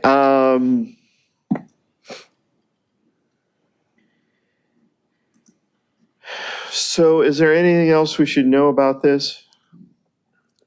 This is a dreadful thing to have to approve. I'm kind of new to this commission, but it sounds to me like we don't really have a choice. Is that correct? Well, Because, well, let me just finish that. So what would, if they strike it, does that mean that goes to litigations? People that want to build the thing can go to the state and say, tell on us, we're not doing the right thing, and then everything gets thrown out automatically? Or is there a due process on it? I guess I don't understand that part. yeah, we're asking, our recommendation to this body is that you move this forward with a recommendation of approval as amended. It's up to this body to determine if they want to recommend approval. It's certainly, when we're dealing with state laws, ethically and professionally as a planner, we are looking to be consistent and compliant with state law. The expectation is that the Planning Commission take that same position as well. So that's about all the direction I can really provide without leading you. Also, this is just to couch this a little bit, this is a recommendation from the Planning Commission to the City Council. City Council is actually the one who votes to enact this. as the city law. Is there any way we can preface this by saying, we really don't want to do this, but to avoid ending up in, I mean, there's an opportunity. we're not happy with this, but this I is mean, the there best could we be can do a statement. of all miserable The circumstances. planning commission, if you reach a consensus, can make a statement that could be added to, the whereases of, that are included in the document, that would capture your sentiment, I guess. Such as whereas we consider that this is going to cause considerable negative impacts to the city, but it would be even worse if we didn't recommend this. Well, I don't know if that. But I think that it's important that, everybody, not the city council, of course they know, we are dense. We are a dense city. That could be included in the And there are whereas. statements, there are some clauses or some whereases to that effect. Yeah. And you Okay. certainly you want to be objective and factual and not necessarily subjective in it. Right. In your statements. And we have statements to that effect already in the resolution about I don't believe we have a density whereas, but we certainly have the ratio of the zoning makeup of the city being the inverse of surrounding communities. We have much more multifamily in terms of area than we do single-family residential zone properties, and that's the opposite is what you're going to see in surrounding cities. So that's an argument we've been making regularly to the state. Commissioner Boswell. So procedurally, whatever we do with this, it then gets reviewed by HCD, and if they find that there are still problems or new problems, it just comes back to us to deal with again, right? We hope so. We hope As opposed to their enforcement procedures that they've expressed to us, which are not necessarily, fix it. I think that's one of the remedies that they pursue, but they also have the authority to refer to the department, to the attorney general. So the state. So if they find some small issue with it, they may well say, hey, you need to straighten this out. But if they see that, we're just being obstinate, they may just say, okay, the whole thing's void. You're going to have to use the state regulations. End of subject. End of conversation. There might be city attorney. Yeah, so under the ADU regulation, subsection H3A, it says, if the local agency does not amend its ordinance in response to the department's findings or does not adopt a resolution with findings explaining the reason the ordinance complies with this section in addressing the department's findings, the department shall notify the local agency and may notify the attorney general that the local agency is in violation of state law. Before notifying the attorney general that the local agency is in violation of state law, the department may consider whether a local agency adopted an ordinance in compliance with this section between January 1st, 2017 and January 1st, 2020. So I think Sean has had more direct communications with HCD, and so can tell you what they are thinking, but that's what it says in the statute itself. Just trying to get a feel for, they mentioned that if we don't make these changes, then this reverts to the state law. And nothing that we've tried to put in this will now be in effect. So what we really need to do is not piss off the state and wind up with just the state's regulations. That's how I'm understanding that our hands are very much tied. And if we still are a bad actor in the eyes of the state, they'll just say, we're done with you. You're doing it our way. End of conversation. So it's pretty clear that we don't, as much as this is going to negatively impact the entire city, and more so every month as more and more of this stuff gets built and there's no parking. There's nothing we can do about it. So let's move on. Commissioner Lamb. In terms of consequences for not complying with state law, what potential consequences to the housing element would this have? Is that part of what could happen in terms of validating or invalidating the housing element? Yeah, that's a very good point.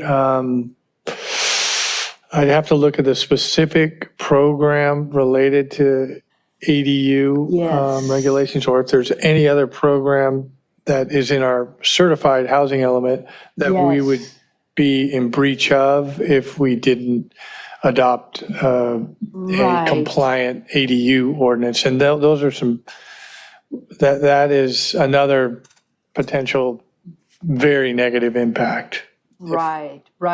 So the program, my understanding from HCD, I heard a representative speak about this, about the programs, right? If this is the program, right? They're looking at the programs and the city's ability to comply with the programs. And if they don't, that's the consequences for validating or invalidating the housing element. And the consequences of that are very significant for Redondo Beach. That's Right, it's something we don't want to be in that position. that's correct. So just a point here of summary.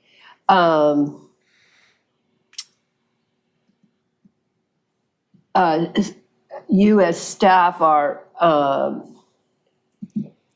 suggesting that we approve the findings, the resolution based on the findings. And there are 4 findings.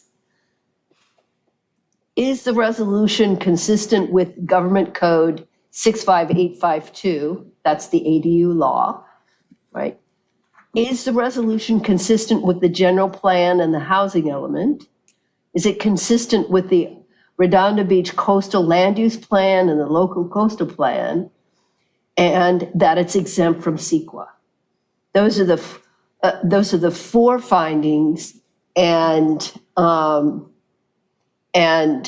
your research, along with the information that you have provided and the information that our legal representatives have found, is that all of that is true. Correct. Okay. Thank you. Commissioner Hensley. Yeah, I just want to clarify. So nobody likes the state telling us what to do. Nobody likes the laws that are being forced on us. But if we don't adopt the things that we've put in place as a city and the way we've tried to make it fit our community, if we don't adopt these things, then we basically revert to the state law for ADUs. Is that right? And those are more permissive. You can have 2 stories, you can have over garage, less parking, many more things that are, I'll call them more permissive than what the city has proposed. And so I would think from a housing element point of view, that would not be a negative thing. You would have more building. So, I don't like to do it. And again, need some further study.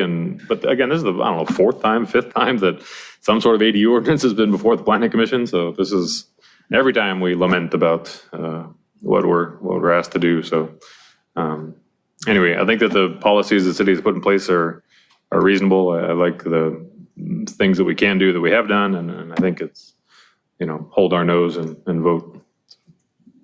Thank you. Yep. All right. Any public comments? There's no e-comments in my email, and there's no attendees. I would like to make a motion To close public hearing? to close the public hearing. Do I have a second? Second. All those in favor say aye. Aye.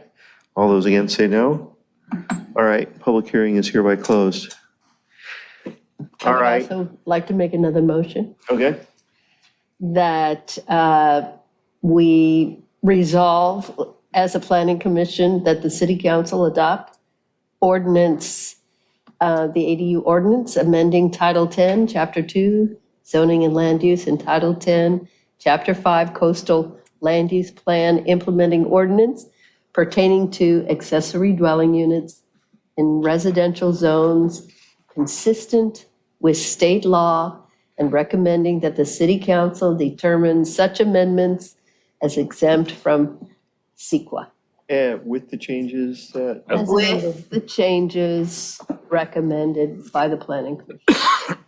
On the height. On the height The specifically. height. Point of clarification, do we have to handle J3 separately, or can we do coastal and inland in one? Because we've only opened J2 and closed J2. Right. We need to handle J3 separately? What do we have, 2 resolutions? Yeah, we've got coastal and inland. Do we have 2, hang on just a sec. I think there's just 1 planning commission resolution. Oh, Yeah, okay. yeah, Yeah. because J2 is coastal and inland. yeah. Okay. It's But just, J3 is the lot splitting. Oh, okay. Right. Got it. So it's a different one. Okay. Okay, did I hear a second for? Second, yeah. Okay, can we have a roll call vote? Commissioner Light, Aye. Commissioner Boswell, Yes. Commissioner Godix, Commissioner Hazeltine, Yes. Commissioner Hensley, Yes. Commissioner Lamb, Yes? Chair Gaddis. Reluctantly, yes. All right, it's unanimous. Let's move on to J3. okay. J3 is a public hearing to consider adoption of a resolution recommending that the city council adopt ordinances amending Title 10, Okay, Chapter 1 subdivisions and Title 10, Chapter 2 zoning and land use in Title 10, Chapter 5 coastal land use plan implementing ordinance of the Redondo Beach Municipal Code pertaining to urban lot splits and 2-unit developments subject to Senate Bill SB 9 and determining such amendments as exempt from the California Environmental Quality Act. Do I have a motion to open public hearing? Motion to open the public hearing. And a second? Second. All right, all those in favor say aye. Aye. All right, public hearing is now open. Do we have a staff We report? do. Thank you, Chair, do. members of the Planning Commission. Sean Scully, Acting Community Development Director. So we have another mandate from the state before us in the form of an adoption of an ordinance removing the urgency ordinance that's currently in place with respect to SB 9. So I've got a number of slides here, a little bit of background. I'm going to run through it pretty quickly. This will be, I believe, our third hearing of late on this matter. So I'll just hit the highlights on the backstory. So this talks about, when it was adopted, and then just the general provisions. It requires municipalities to approve ministerially urban lot splits in single-family residential zones, requires projects with 2 residential units within a single-family residential zone to be approved ministerially, and municipality may implement objective standards that may help mitigate impacts.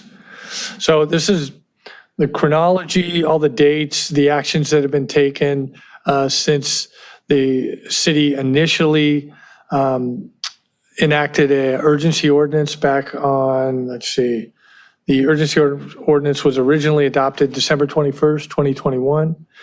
It had to be extended twice, or at least actually one time on February for 22 months and 15 days. And we're in that period now. We are, and then of late, Planning Commission, they had this body had some discussions back in February, but then of 2022, when it was being extended, the urgency ordinance. And then lately, July 20th and recently August 17th, the Planning Commission held some discussions on this matter.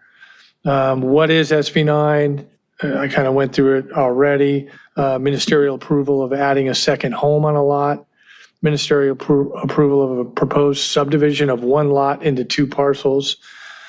Allows objective standards. However, any standards cannot preclude the development of 2 units of 800 square feet on a lot or resulting lot.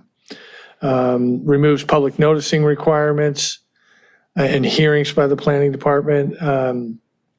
Exempt from CEQA and exempts public hearings for coastal development permit applications with respect to urban lot splits pursuant to SB 9. It allows urban lot splits. This is single-family residential zones, maximum 2 parcels, new lots approximately equal in size. The ordinance that's before you really breaks this down in great detail. Not located within a historic district or landmark historic property, and the site not previously split. Each lot can only have 2 residential units, and that'll be a distinction in the details. It's a little bit different than the other type of SB 9 additional units, the 2-unit version where you don't do a lot split. So we'll get into that. There's more detailed slides. And then there's the 2 units per lot. And these are the SB 9 provisions that govern the 2-unit per lot portion of SB 9. No local regulation can physically preclude, again, the 2 units, at least 800 square feet in size. No additional setbacks for existing structures. No additional setbacks for structures replacing existing structures. Structures can be attached. There's a reduced parking requirement, 1 parking space per unit.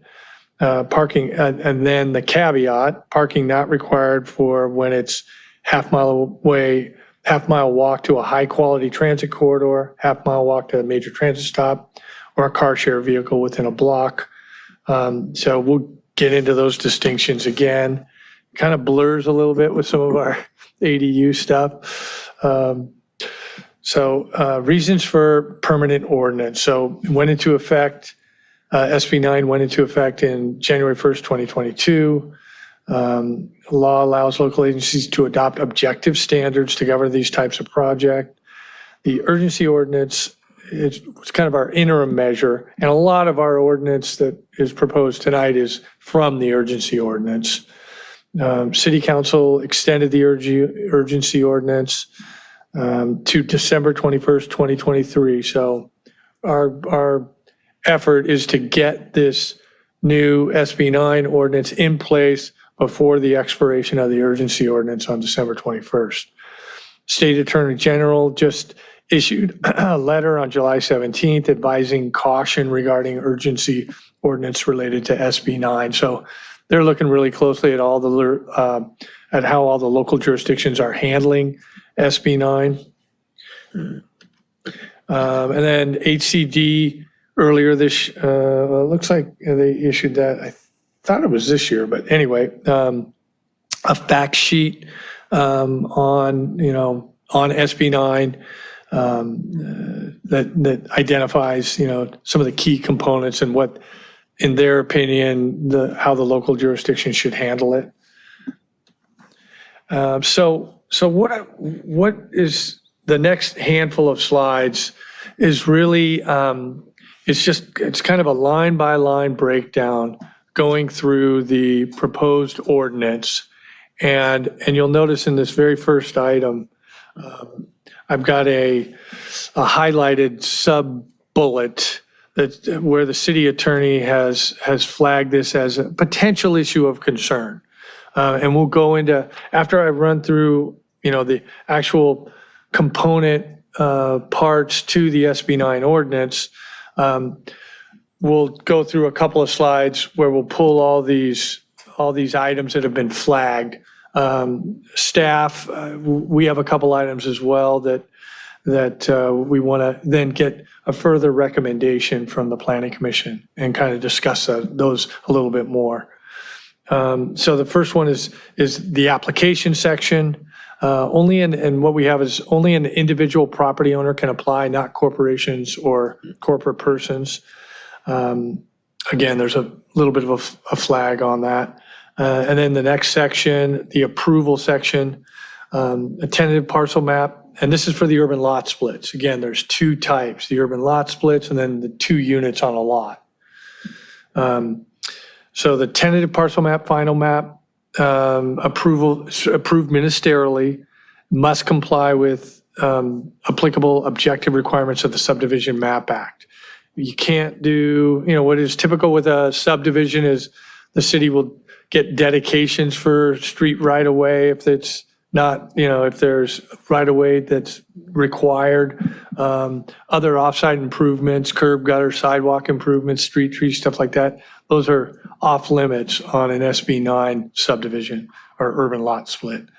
Requirements, it lists, and then there'll be a whole bunch of bullets here in this section, all the requirements for an urban lot split under SB 9.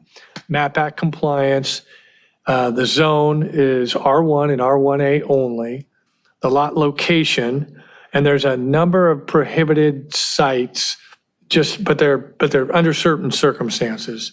We have very few of these in the city that this would apply to. But things like wetlands, hazardous waste sites, flood hazard areas, things of that type. And then continuing with the requirements, not a historic site. So no lot split on a historic property or within a historic district. These would be landmark properties or in our designated historic districts. We don't have a lot, but they wouldn't be able to do this. No prior urban lot split, lot not previously split, nor can adjacent parcel be split by the same owner. So if you've got an owner of 2 lots side by side, he can split, or she, one of them, but not the other one. No impact on protected housing. So, they'll look very closely at, if it's an affordable housing deed restricted unit that wouldn't be allowed, housing occupied by tenant in the last 3 years. So that's kind of, that could come into play quite a bit. So there's specific requirements we have from the applicant and the property owner to verify that there hasn't been a tenant there. And we have the authority in the ordinance to check that. Lot size, the original lot size has to be a minimum of 2,400 square feet. The resulting lots must each be 1,200 square feet minimum. And then the resulting lots need to be approximately equal and between 60 and 40% of the original lot. The easements, there's an easement requirement. Lot easements for public services and facilities on each lot are required. Continuing with requirements, lot access. Each resulting lot must adjoin the public right-of-way. So however they do this urban lot split, both parcels have to front the road. Each resulting lot should say it's required to have a minimum of 20 feet of frontage on the public right-of-way. Unit standards. The lots created by urban lot splits shall only be permitted to be developed with 2-unit projects. No more than 2 dwelling units of any kind on a lot resulting from an urban lot split. So once it's been divided, the max number of units we're going to get is 2 on each lot. They could do a primary and another primary. They could do a primary and an ADU, primary and a JADU, but it's just 2. That's it. Separate conveyance. Primary dwelling units created by an urban lot split may not be conveyed separately. It's kind of like what we were talking about with the ADUs, where there's that narrow exception where you could sell one of them off. This is not the case. Or what we're saying here is once those are created, we're not allowing one of those units to be sold off. They can't do a condominium subdivision of one of those small lots. Fee interest in lot and all dwelling units on the lot under same ownership. So, once it's divided, the lot and whatever dwellings are on that lot are all one owner. And we've got a flag on that from the city attorney. So we'll go through that. And then continuing with requirements, the regulation of uses, residential only, and no short-term rentals. And there's an owner occupancy provision. Deed restriction. This is another, it's kind of a little bit redundant. It's basically taking those regulation of uses and require that it be put on the deed and recorded. There is a city attorney flag on the expressly prohibits separate conveyance, any separate fee interest, any common interest development within each lot. So it's and we'll get into that when we get to those red flags or yellow flags. The next section, 10-1.1508, specific adverse impacts. These stipulate the grounds for denial of a SB 9 urban lot split. And it's a real high bar. A significant, quantifiable, direct, and unavoidable impact based on objective, identified, written, public health or safety standards, policies, or conditions. So in order for us to deny it, we have to make that a finding of that there will be this significant, quantifiable, unavoidable impact to public health and safety. And that's we don't know how we could do that, but we don't know all the circumstances. So the coastal regulations apply in full. That's the next section, 1508. And there's an exception. The city shall not hold public hearings for coastal development permit applications for urban lot split. So a coastal development permit would be required, but no public hearings associated with it, and no discretion either. I'm not quite sure how that will play out. And then again, now switching over to, SB 9 2-unit developments. That's another, that's the other animal, the other SB 9 animal. So I'm just gonna go section by section of that ordinance, of that part of the ordinance. So the purpose, allow and appropriately regulate 2-unit projects in accordance with SB 9. The definition, there's a definition of what a 2-unit project is. Means the development of 2 primary dwelling units, or if there's already a primary dwelling unit on the lot, the development of a second primary dwelling unit on a legally subdivided lot in accordance with the requirements of this section. The application, only an individual property owner can apply, not corporations or corporate persons. Again, this is the same section in the urban lot split that the city attorney just has some concern with. And then the next item, lot on which the 2-unit project is proposed must have been legally subdivided.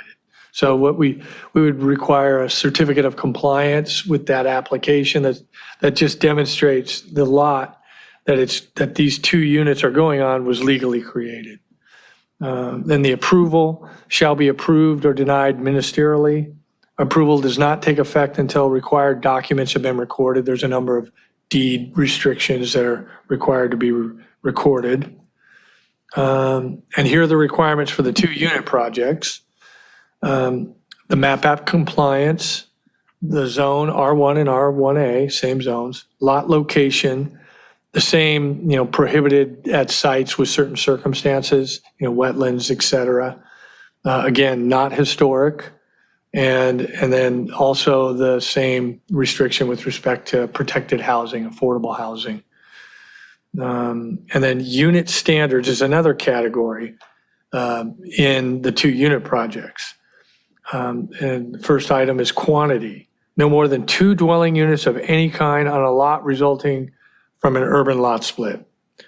A lot that is not created by an urban lot split may have a 2-unit project plus any ADU or JADU that must be allowed under state law and city ADU ordinance. So it kind of goes back to the urban lot split, but if you have the urban lot split, remember, it's only 2 per lot. If you do a 2-unit development, you're just doing 2 units on the existing lot, plus you can do whatever ADU allowance you could get.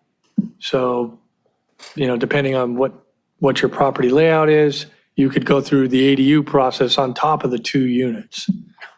There's a demo cap, no demolition of more than 25% of existing exterior walls unless the site has not been occupied by a tenant in the last 3 years. So this one is a little, there's kind of 2 buckets that the city attorney was filtering this with. One was just, straight up, was there some reservation with the proposed regulation with respect to SB 9 regulations? This other category, and we're just kind of putting it on the radar because it's not a law at this time, but it's pending, and it's SB 450. I apologize, I don't have all the details about it, but it has to do, there's a few flags about SB 450. We don't have to really worry about it now because it isn't the law, but it could be something that comes back and we're dealing with it again, depending on what happens to SB 450. Again, carrying on with the unit standards, floor area ratio. Since we don't have a floor area ratio in R1A, a 2-unit development in R1A, there is no FAR, but in our R1 zone, the FAR does apply. But again, you're going to see this caveat throughout. Shall apply to the maximum extent feasible so long as 2 primary units on the lot can be developed of at least 800 square feet. Same with the outdoor living space. That one, it is a requirement in R1A, so it's also applicable in R1 and R1A. Again, the same caveat. And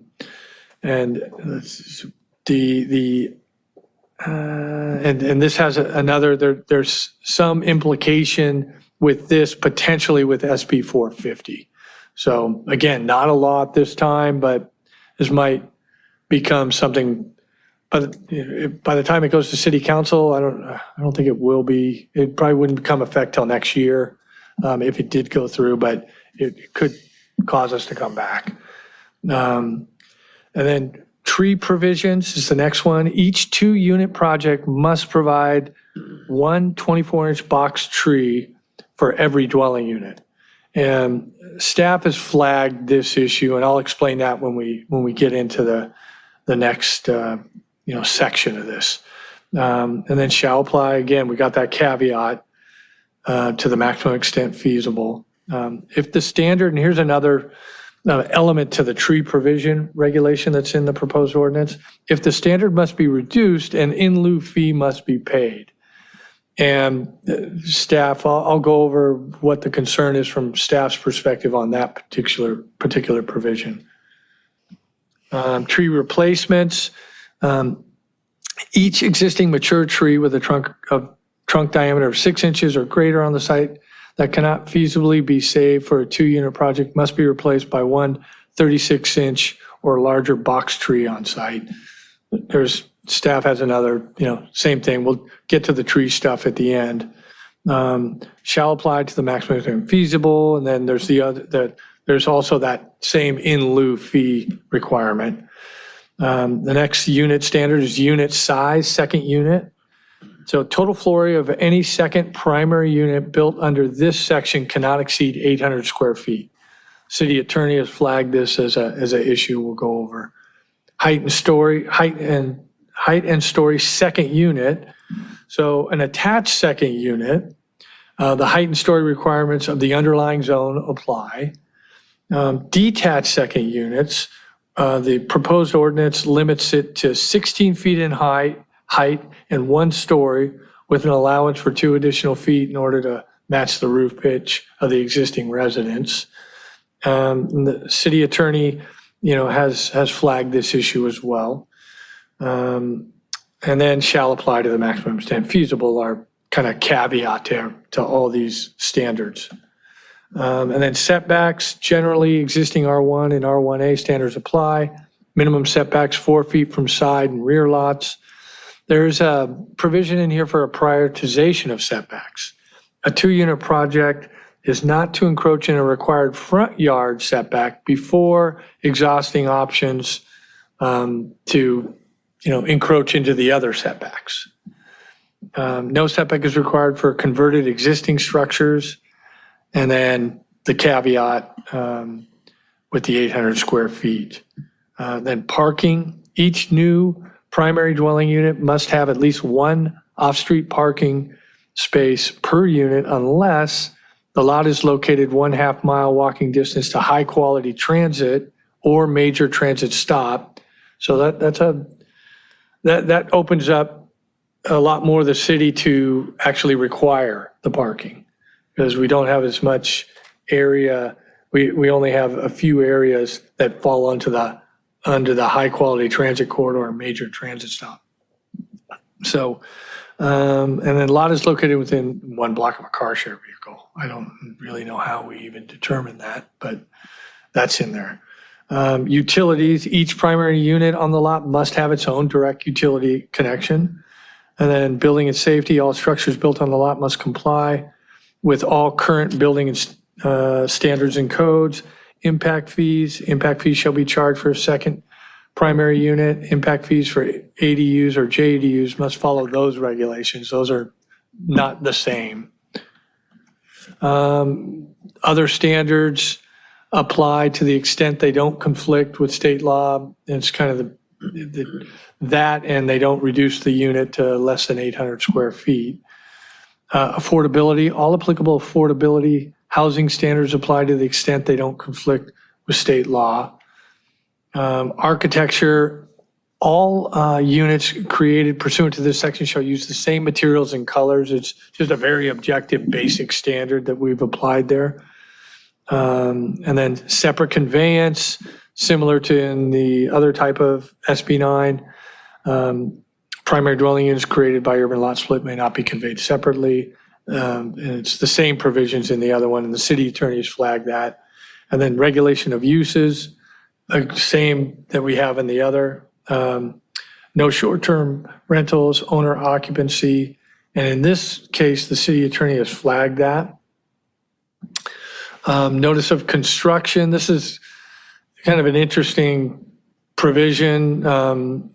We have to notice all adjacent property owners 30 days before we start construction. But the notices, and this is, I just want to get this in the record, notice does not confer rights to comment on the project before permits are issued. The approval is ministerial. It's simply done to promote neighborhood awareness. And then there's the deed restriction requirements. Again, it's the separate conveyance and the common interest development within each resulting lot. That's something the city attorney has flagged.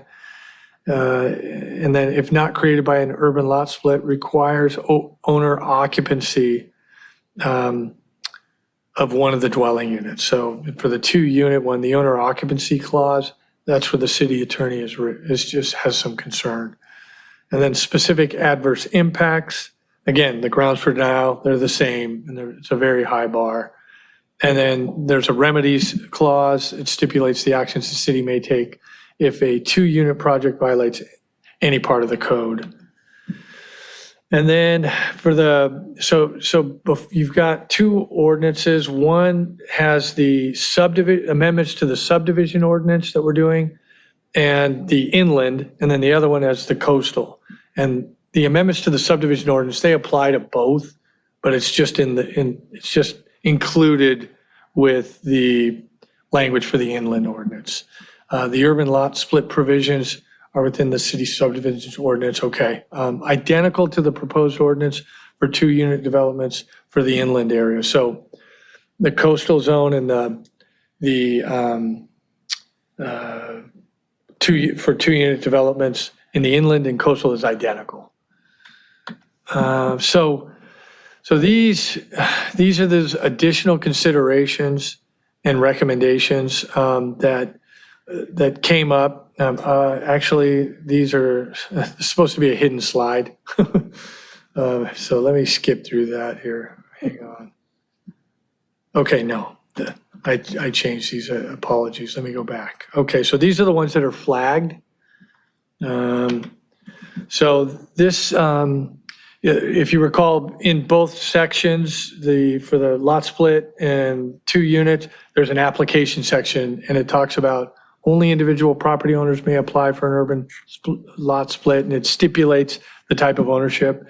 And the city attorney notes, this is the outside counsel we worked really closely with, and Assistant City Attorney Park, you can chime in anytime on any of these city attorney notes that I have here. But her comment was SB 9 does not clearly authorize the city to require that the applicant be an individual or beneficiary of a trust. The city may want to consider removing this provision. So that was a note for consideration by the Planning Commission. Moving to the next item, separate conveyance, and this kind of comes up a few times in both parts of the ordinance. Within a resulting lot, primary dwelling units on a lot that is created by an urban lot split may not be owned or conveyed separately from each other. Condominium airspace, subdivisions, and common interest developments are not permitted on a lot that is created by an urban lot split. All fee interest in a lot and all dwellings on the lot must be held equally and undivided by all individual property owners. So the city attorney notes, although not expressly prohibited by SB 9, and although we think the city may be able to do this, and it's not clear that the city has the authority to prohibit this type of ownership structure. So it's a soft cautionary note there. And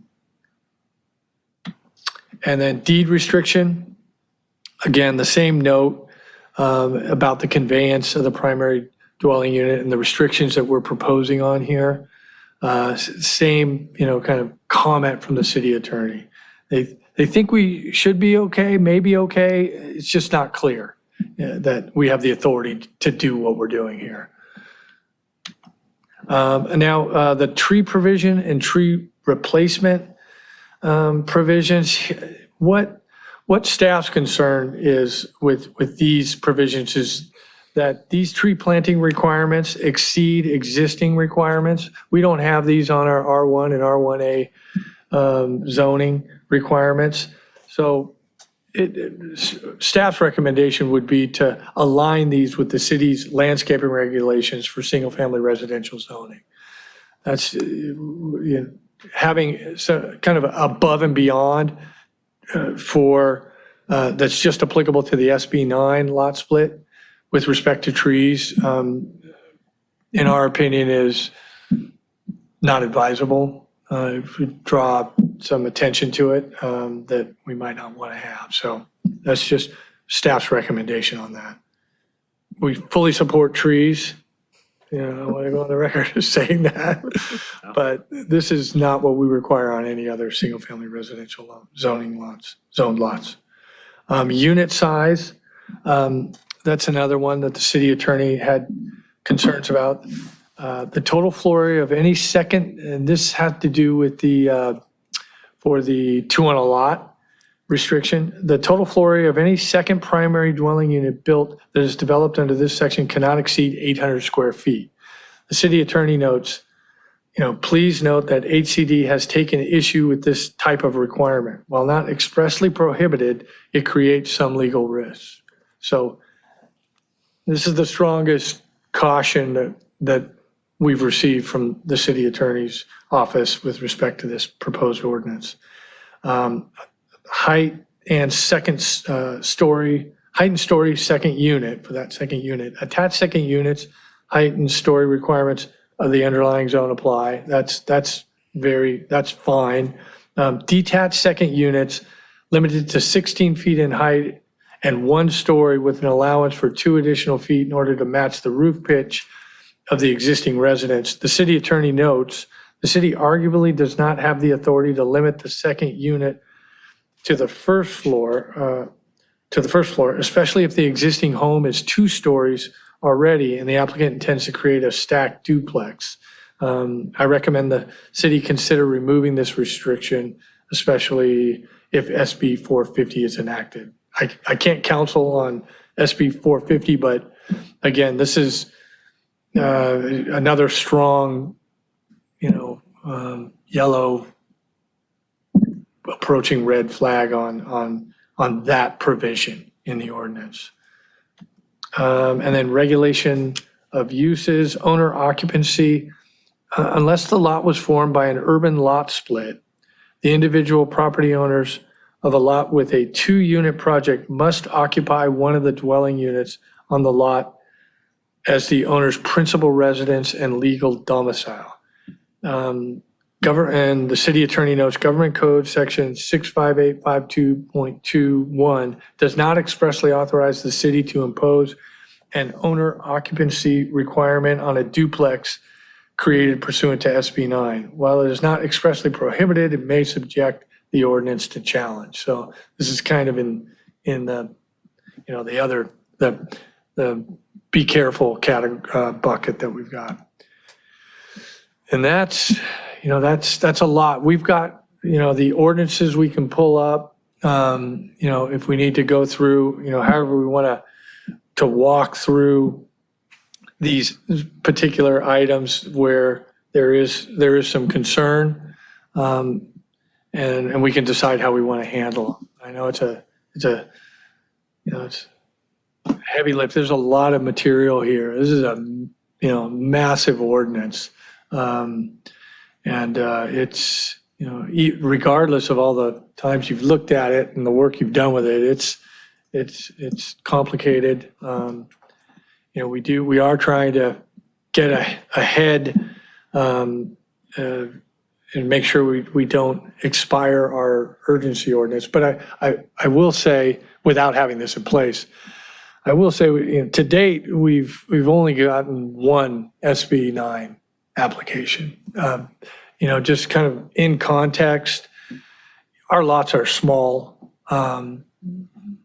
Doing an SB 9 development is going to be a real challenge. Certainly the lot split version.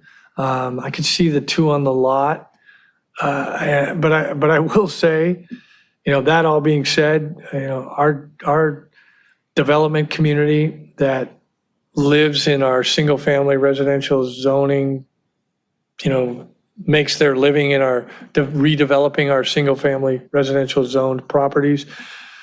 If they figure out how to do it, all of a sudden that could change. If they can design it in a way that would get them 1 more unit than going the ADU route, then all of a sudden, we'll see less ADUs maybe and more of these. I don't know. It's hard to speculate. But that's where we can go back through those slides and just get that might be the easiest way to do this.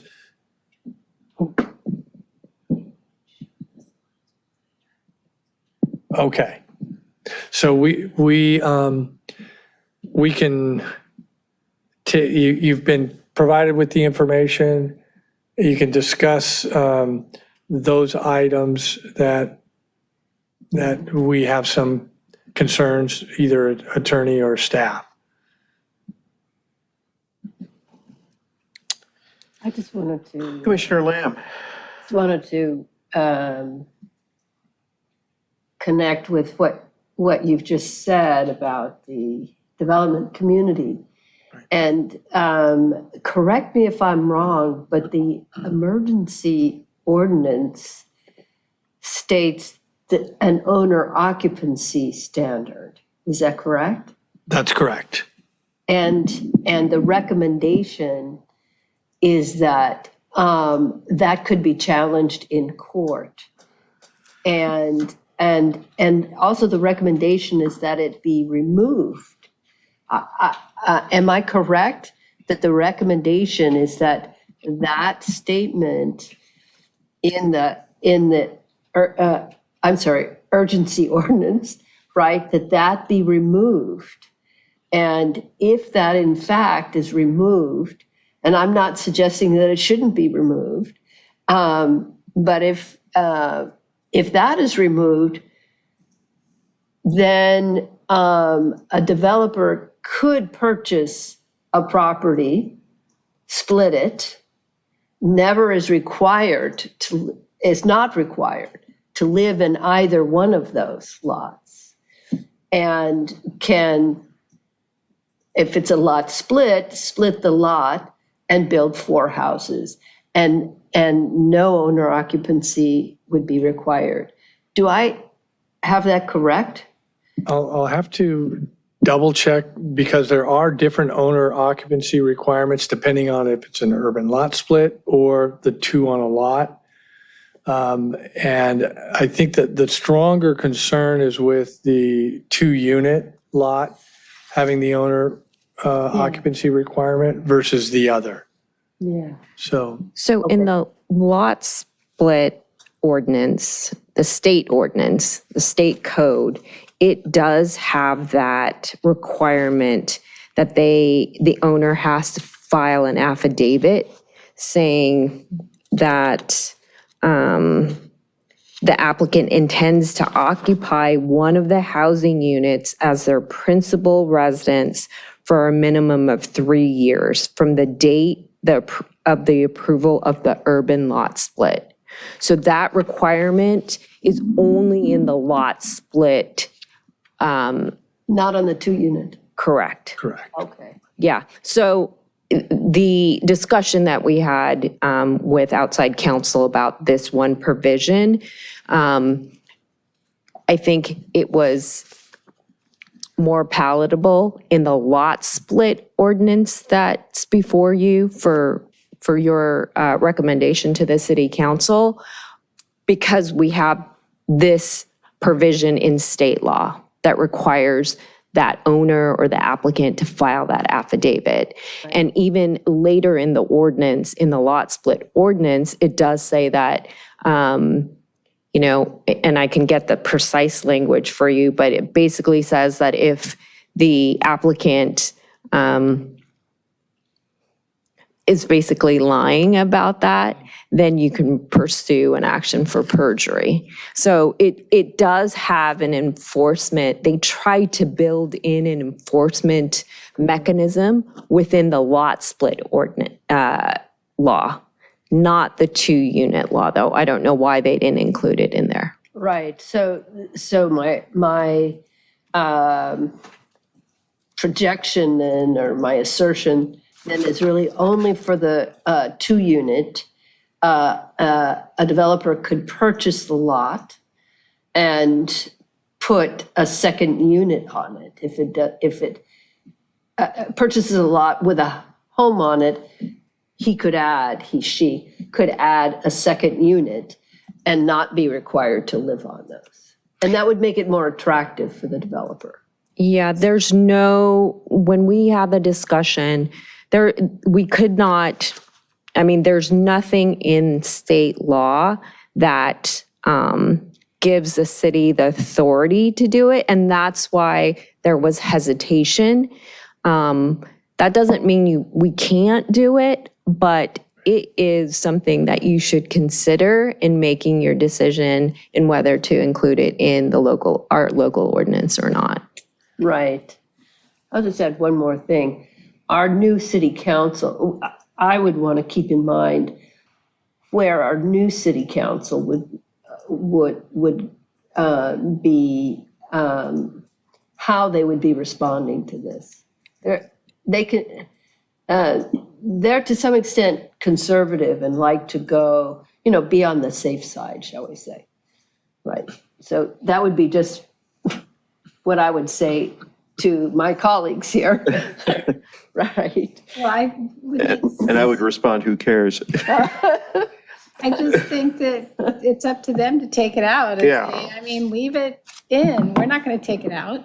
Why would we take it out as a planning commission? Yeah, and I'm going to follow up on what we're talking about here. We have severability in all this stuff. So if we're not prohibited from putting in some of these requirements, and they're later found to be conflicted by state law, then they just knock that particular requirement out without affecting anything else we did because we have the severability, correct? They could find that any part of our ordinance that they believe does not comply with state law is invalid, correct? Okay. We would still have to do something about it, which is come back and amend our ordinance because people need to know what, the local regulation is before Right. they go and, pull permits and what have you. Yeah. Commissioner Light. 2 months ago, we heard this stuff. Yeah. And I think it was Temple City that got in trouble with a lot of these things. One of them seemed to me a no-brainer, that tree one. They got dinged because it wasn't across the board. That one seems to be one that we have to follow. From what I was reading there and hearing last time. The other ones that are more, well, this might not be a great idea. I'm with Commissioner Gaddis on that. Why not stay with the things that would give us more control over things that we may be able to get away with, is my thought. Okay. Do we have any public comments? There are no e-comments and no attendees. No Holly, really? See You want me to Nobody believe wants this? to comment on that? And that might just be because the system's broken. That's true. Well, I have a very quick. Commissioner Hazeltine. I think if I heard rumblings, the tree ordinance is supposed to go in front of city council next month. And if that's the case, then these requirements would be appropriate. So I'd hate to take them out at this point, because by the time city council gets working on it, the tree ordinance may already have been passed by city council, is what I heard. Are you referring to an amendment to the tree Well, I think we ordinance? should just leave it in there because those are in the tree ordinance, if I'm not mistaken. No, they're not. they're not. No, there are, or let me back up a little. I had a lengthy conversation with Ted Simon, our Public Works Director, who was Right. in charge of that effort. And as you all recall, when the tree preservation ordinance was starting and going through the process, there was a lot of similar regulations for private property that we see in this ordinance. As it went through, when it finally came out in the end, council just pulled all the components of that ordinance with that dealt with regulations for tree preservations on the private property.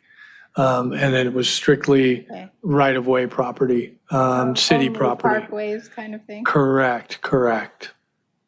Now, we do have some provisions in our landscaping ordinance, that requires front yard trees, street trees, and to the maximum extent feasible, preserving mature trees, 6-inch trunk and greater, but not what we see in this proposed ordinance.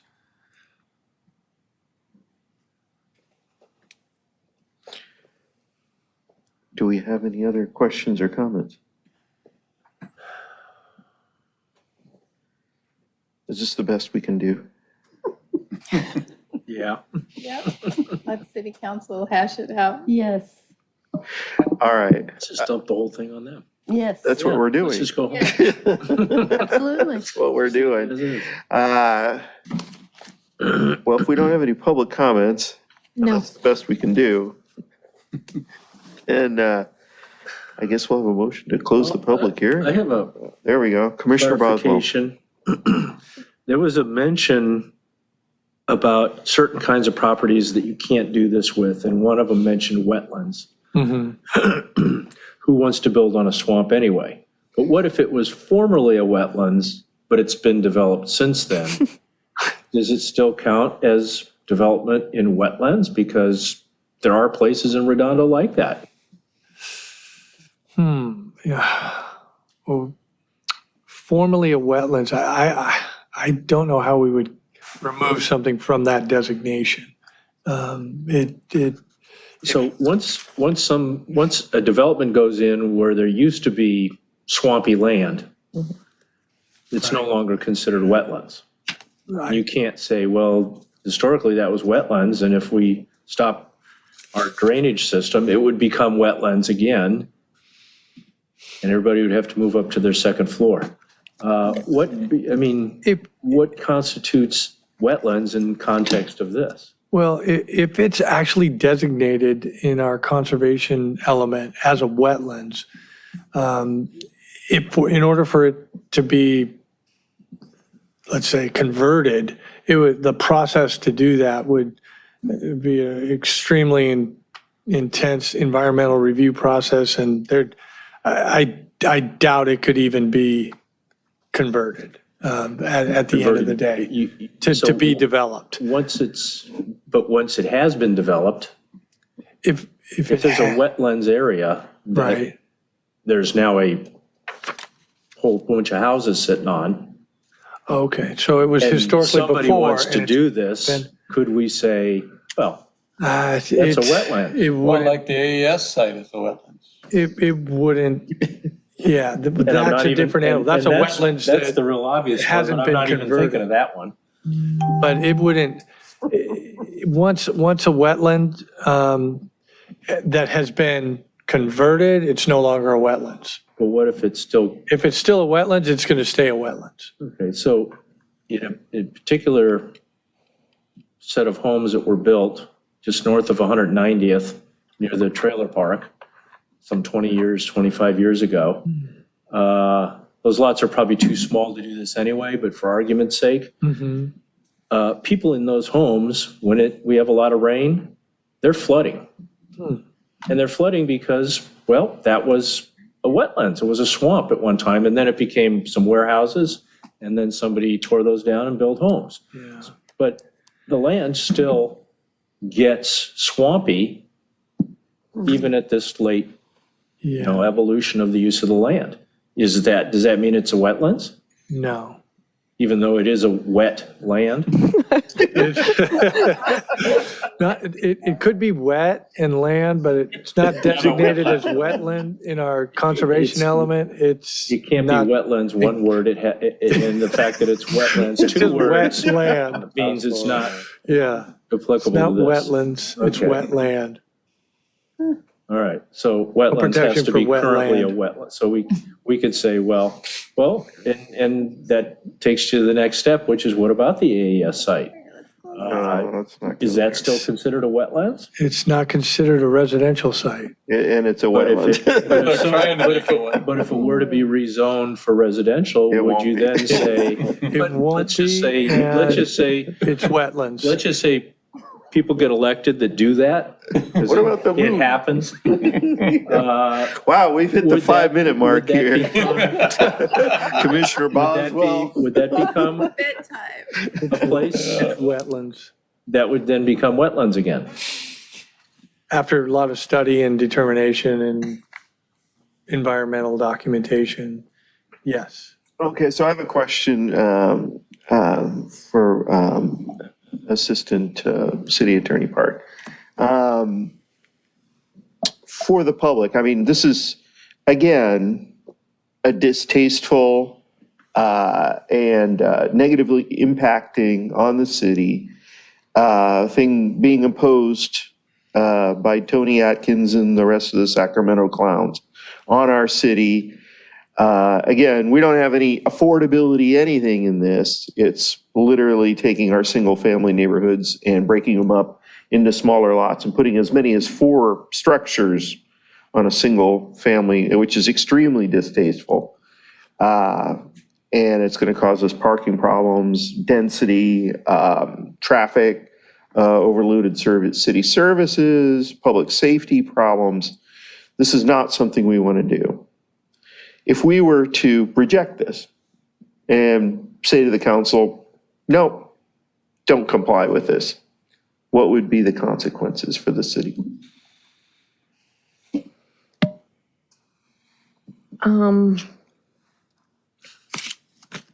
If we didn't have SB 9 regulation in place, our urgency ordinance would lapse.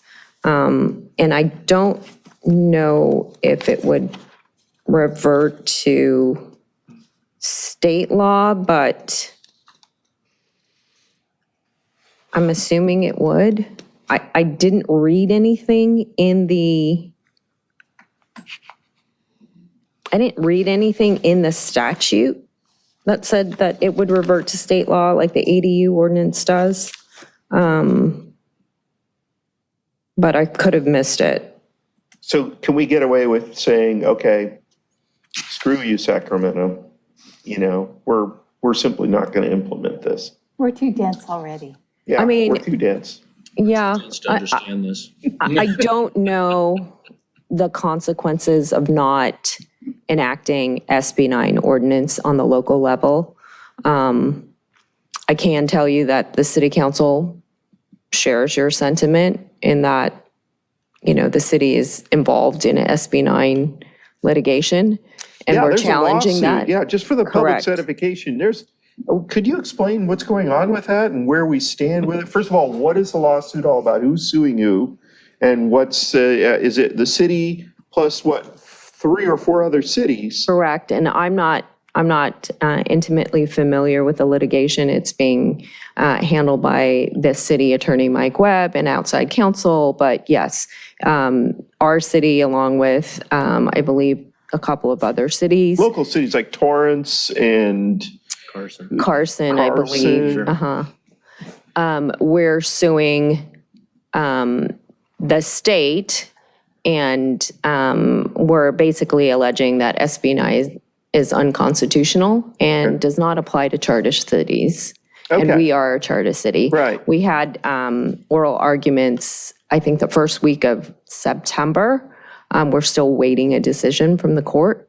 But yeah, I think everyone is on the same page as Okay, far well, as SB 9. assuming, so here we are with this decision, we're on this timeline and stuff like that. We don't know what the consequences of simply rejecting this would be.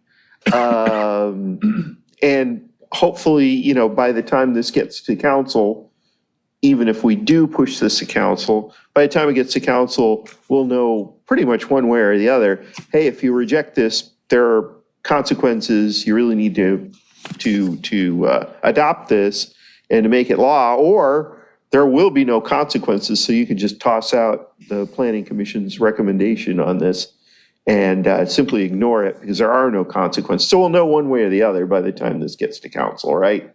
Hopefully, yes. Okay.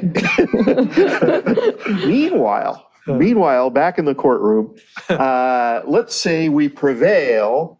There's obviously going to be an appeal, right? So we prevail in the suit against the state. We're suing the state saying, this is unconstitutional, we're a chartered city. And the court says, yeah, you're right, you are a chartered city and you don't have to comply with SB 9. And then they appeal.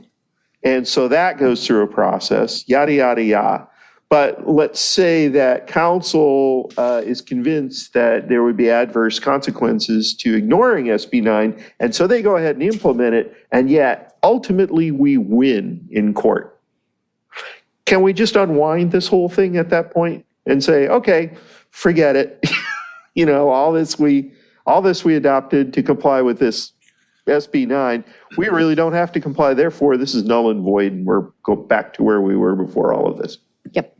Okay, that's the way it would work. Just my only caveat to that is Yeah. I'm not sure if our housing element is completely silent on SB 9. I just am saying that would be something we would look at too. Okay. Because we wouldn't want to take an action that seems, innocuous and stand alone, but have it it also be inconsistent with our housing element, which has a whole nother set of consequences, but Okay. that's So just be you're something we saying, would don't look get at. your hopes up, is what you're No, saying? no, I'm just saying that would be another, it's not, there'd be some other things to look at in addition to just whether or not we win that lawsuit. Okay, okay, And it would just be the housing element. We Okay. just look there, we want to make sure we're clear there okay. as well.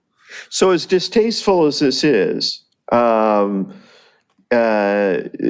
are on this short timeline. We'll have a determination before council considers this as to what the consequences are one way or another of adopting it or not adopting it. And it is more restrictive than the state law. Is that correct? That it is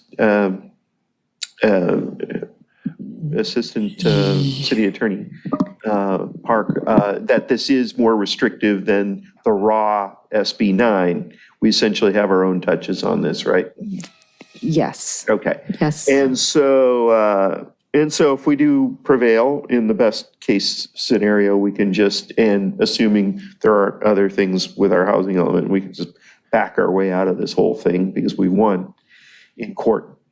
So just to explain that to the public, Commissioner Lamb.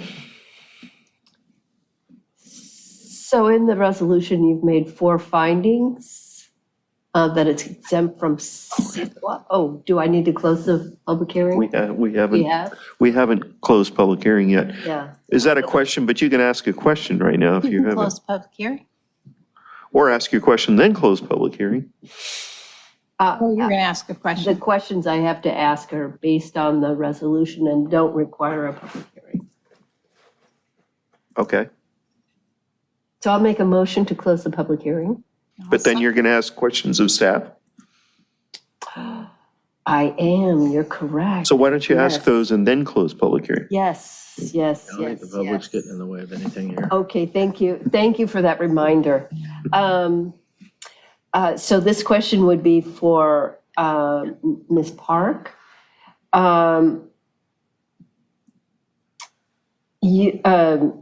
There is listed in the resolution 4 findings. And in comparing these findings with the findings for the ADUs, I found that in the ADU findings, that it was listed that the finding, that there was a consistency with the California Government Code. So I'm wondering, would it be reasonable for one of the findings to be that this resolution is consistent with Government Code 65858, which is the SB 9 law? And in essence, it seems to me that that's what we're being asked to do, is to find that it's consistent with state law. And all the suggestions, we're going to, I think, override, or we're not going to add those suggestions. We're going to let the city council address those. So in our estimation, this resolution is consistent with state law. Am I correct? So if the motion that is made and passed by this body and recommended to the city council is to recommend the ordinance as presented without any modifications, then that is the finding that has been drafted. And so you as a body would be making that finding. That it's consistent with Yeah, and I think, 658?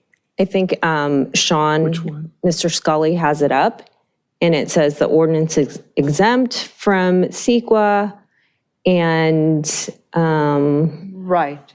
And government code 658. and government code section, which is the 2-unit development and the Okay. urban lot split. Sounds great.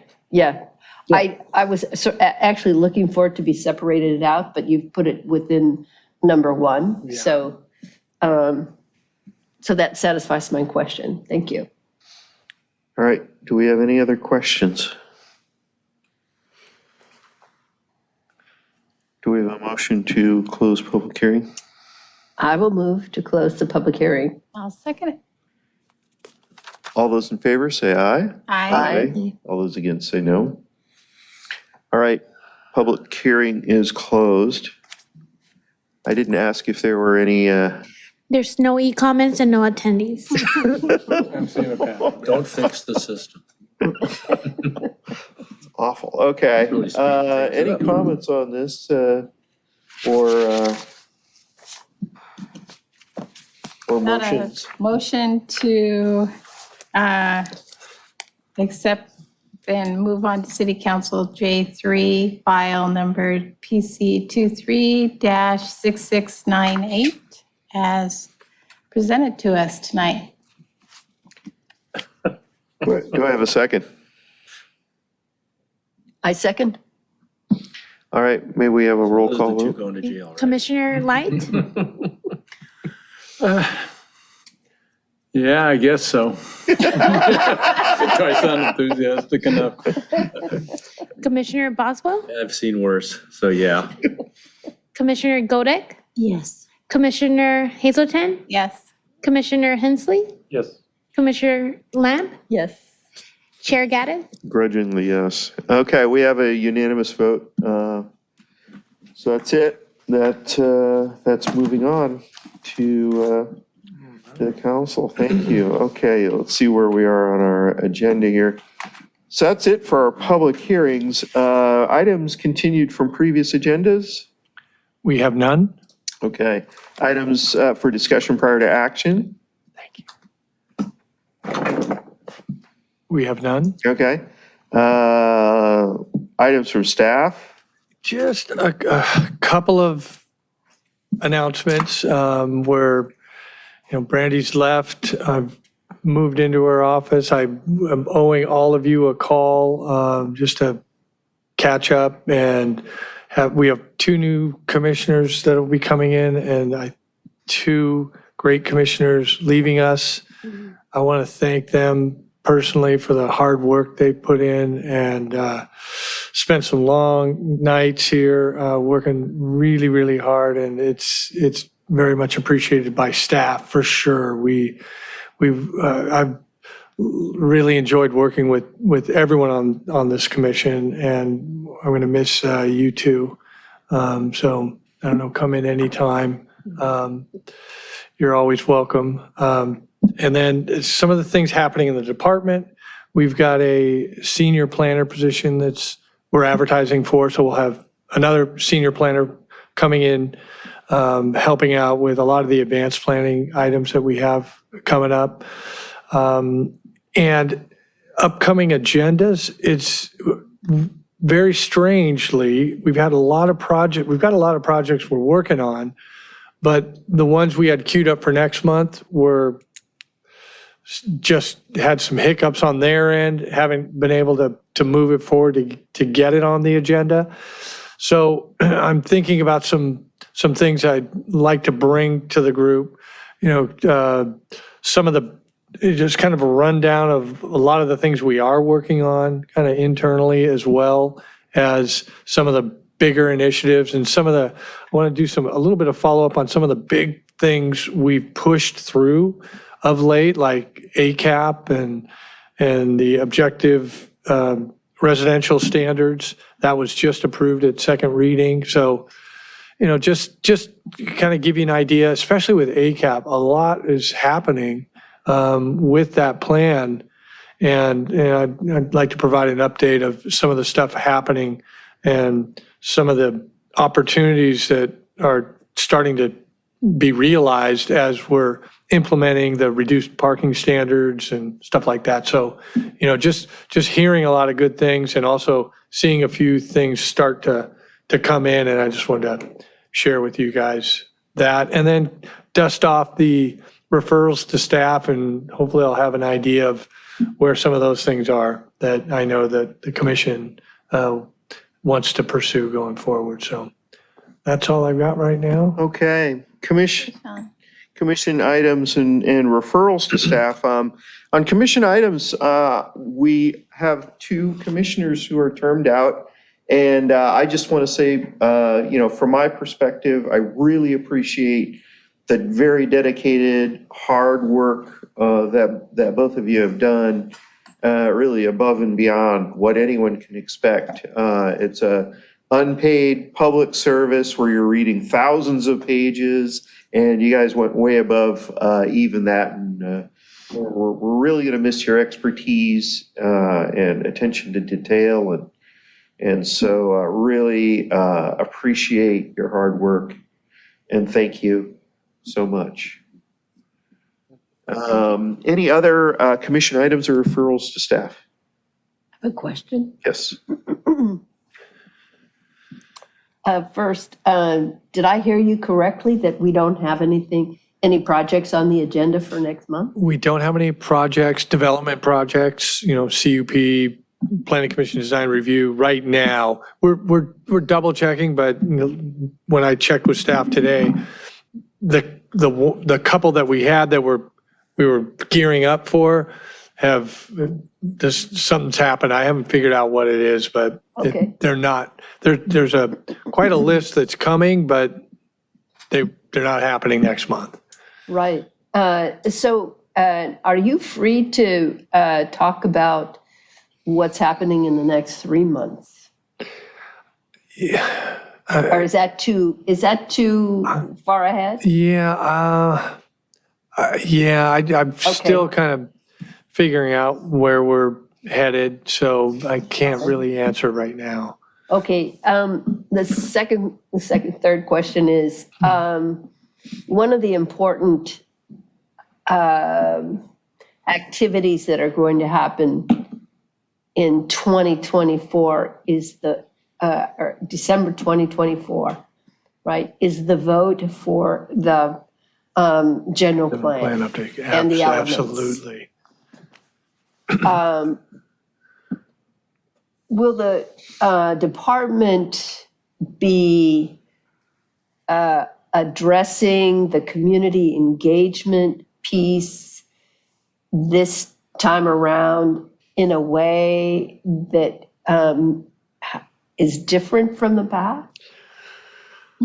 I can't, well, there's going to be an incredible amount of thought that goes into, how we engage the public with respect to the general plan update and the ballot measure that has to go through. Yeah, there's going to be so much writing on that and the work over the years. I mean, that'll be another thing I can provide some updates on.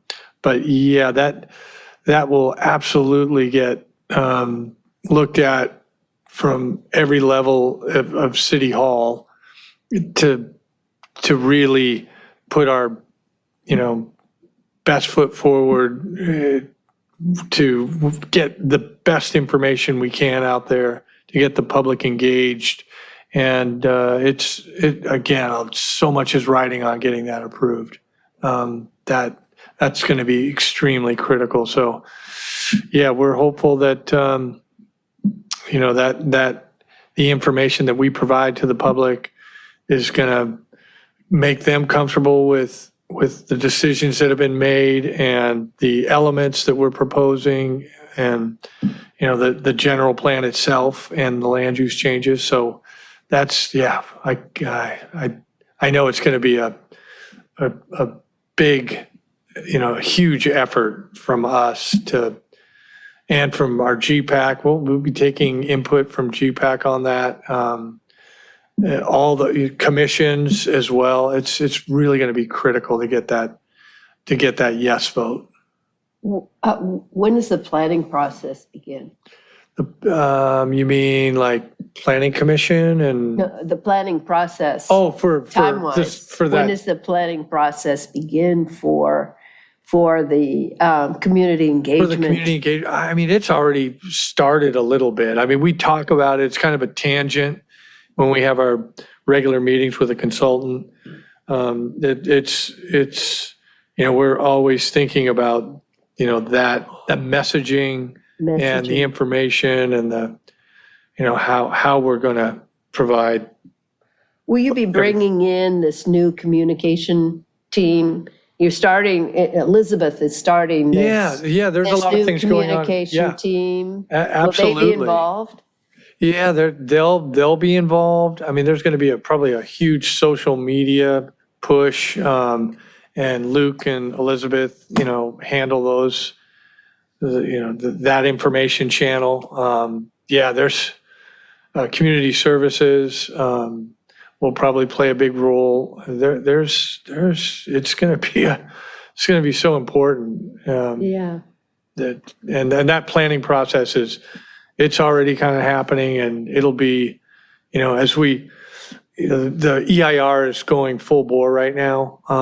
And so there's a little bit of, we have a little bit of time to then really start getting, circling the wagons and figuring out how we're going to get this, we're talking about, when, but we really got to talk about how, Yeah. so. Right. Yeah. Right. That's happening, but That's what I'm wondering. Yeah. How? yeah. It's easy. Well, you'll probably be part of it, All right. All right. Thank you. Thank Any you so other much. Welcome. commission Thank you. items or referrals to staff? Sure, got it. Yes. All right, can I have a minute? Yes. That's okay. I thought about it after Director Scully and Chair Geddes said something. I'd just like to take a minute. This is my 4th year on the Planning Commission, and I just want to thank staff very much for all the late nights. I know you guys spent a lot of time here too. When you started saying all those things, just thought I should thank you as well. And please thank Antonio. I know he already left, but Yeah. Stacy, and I don't know how you guys do it with such a smile on your face. It's a special job, and oftentimes thankless. So thank you very much for your time over all these years, and thank you very much to the commissioners. It's been a pleasure serving with you guys, serving with a lot of commissioners over the last 4 years, in person and remotely. And for the public, I want to thank any of the applicants that ever came before us, and a lot of the residents that opened their doors and allowed site visits, and you allow strangers into your home to look at things and not be able to say much. But thank you very much to every resident who's come before me and had an application. So really enjoyed my time, and it's been my pleasure to serve the city, and I've just really enjoyed what I can do. So thank you very much. Thank you. Don't mention it. All right. Do I have a motion to adjourn? Motion to adjourn. I'll second. All those in favor say aye. Aye. Okay. We are adjourned. Thank you.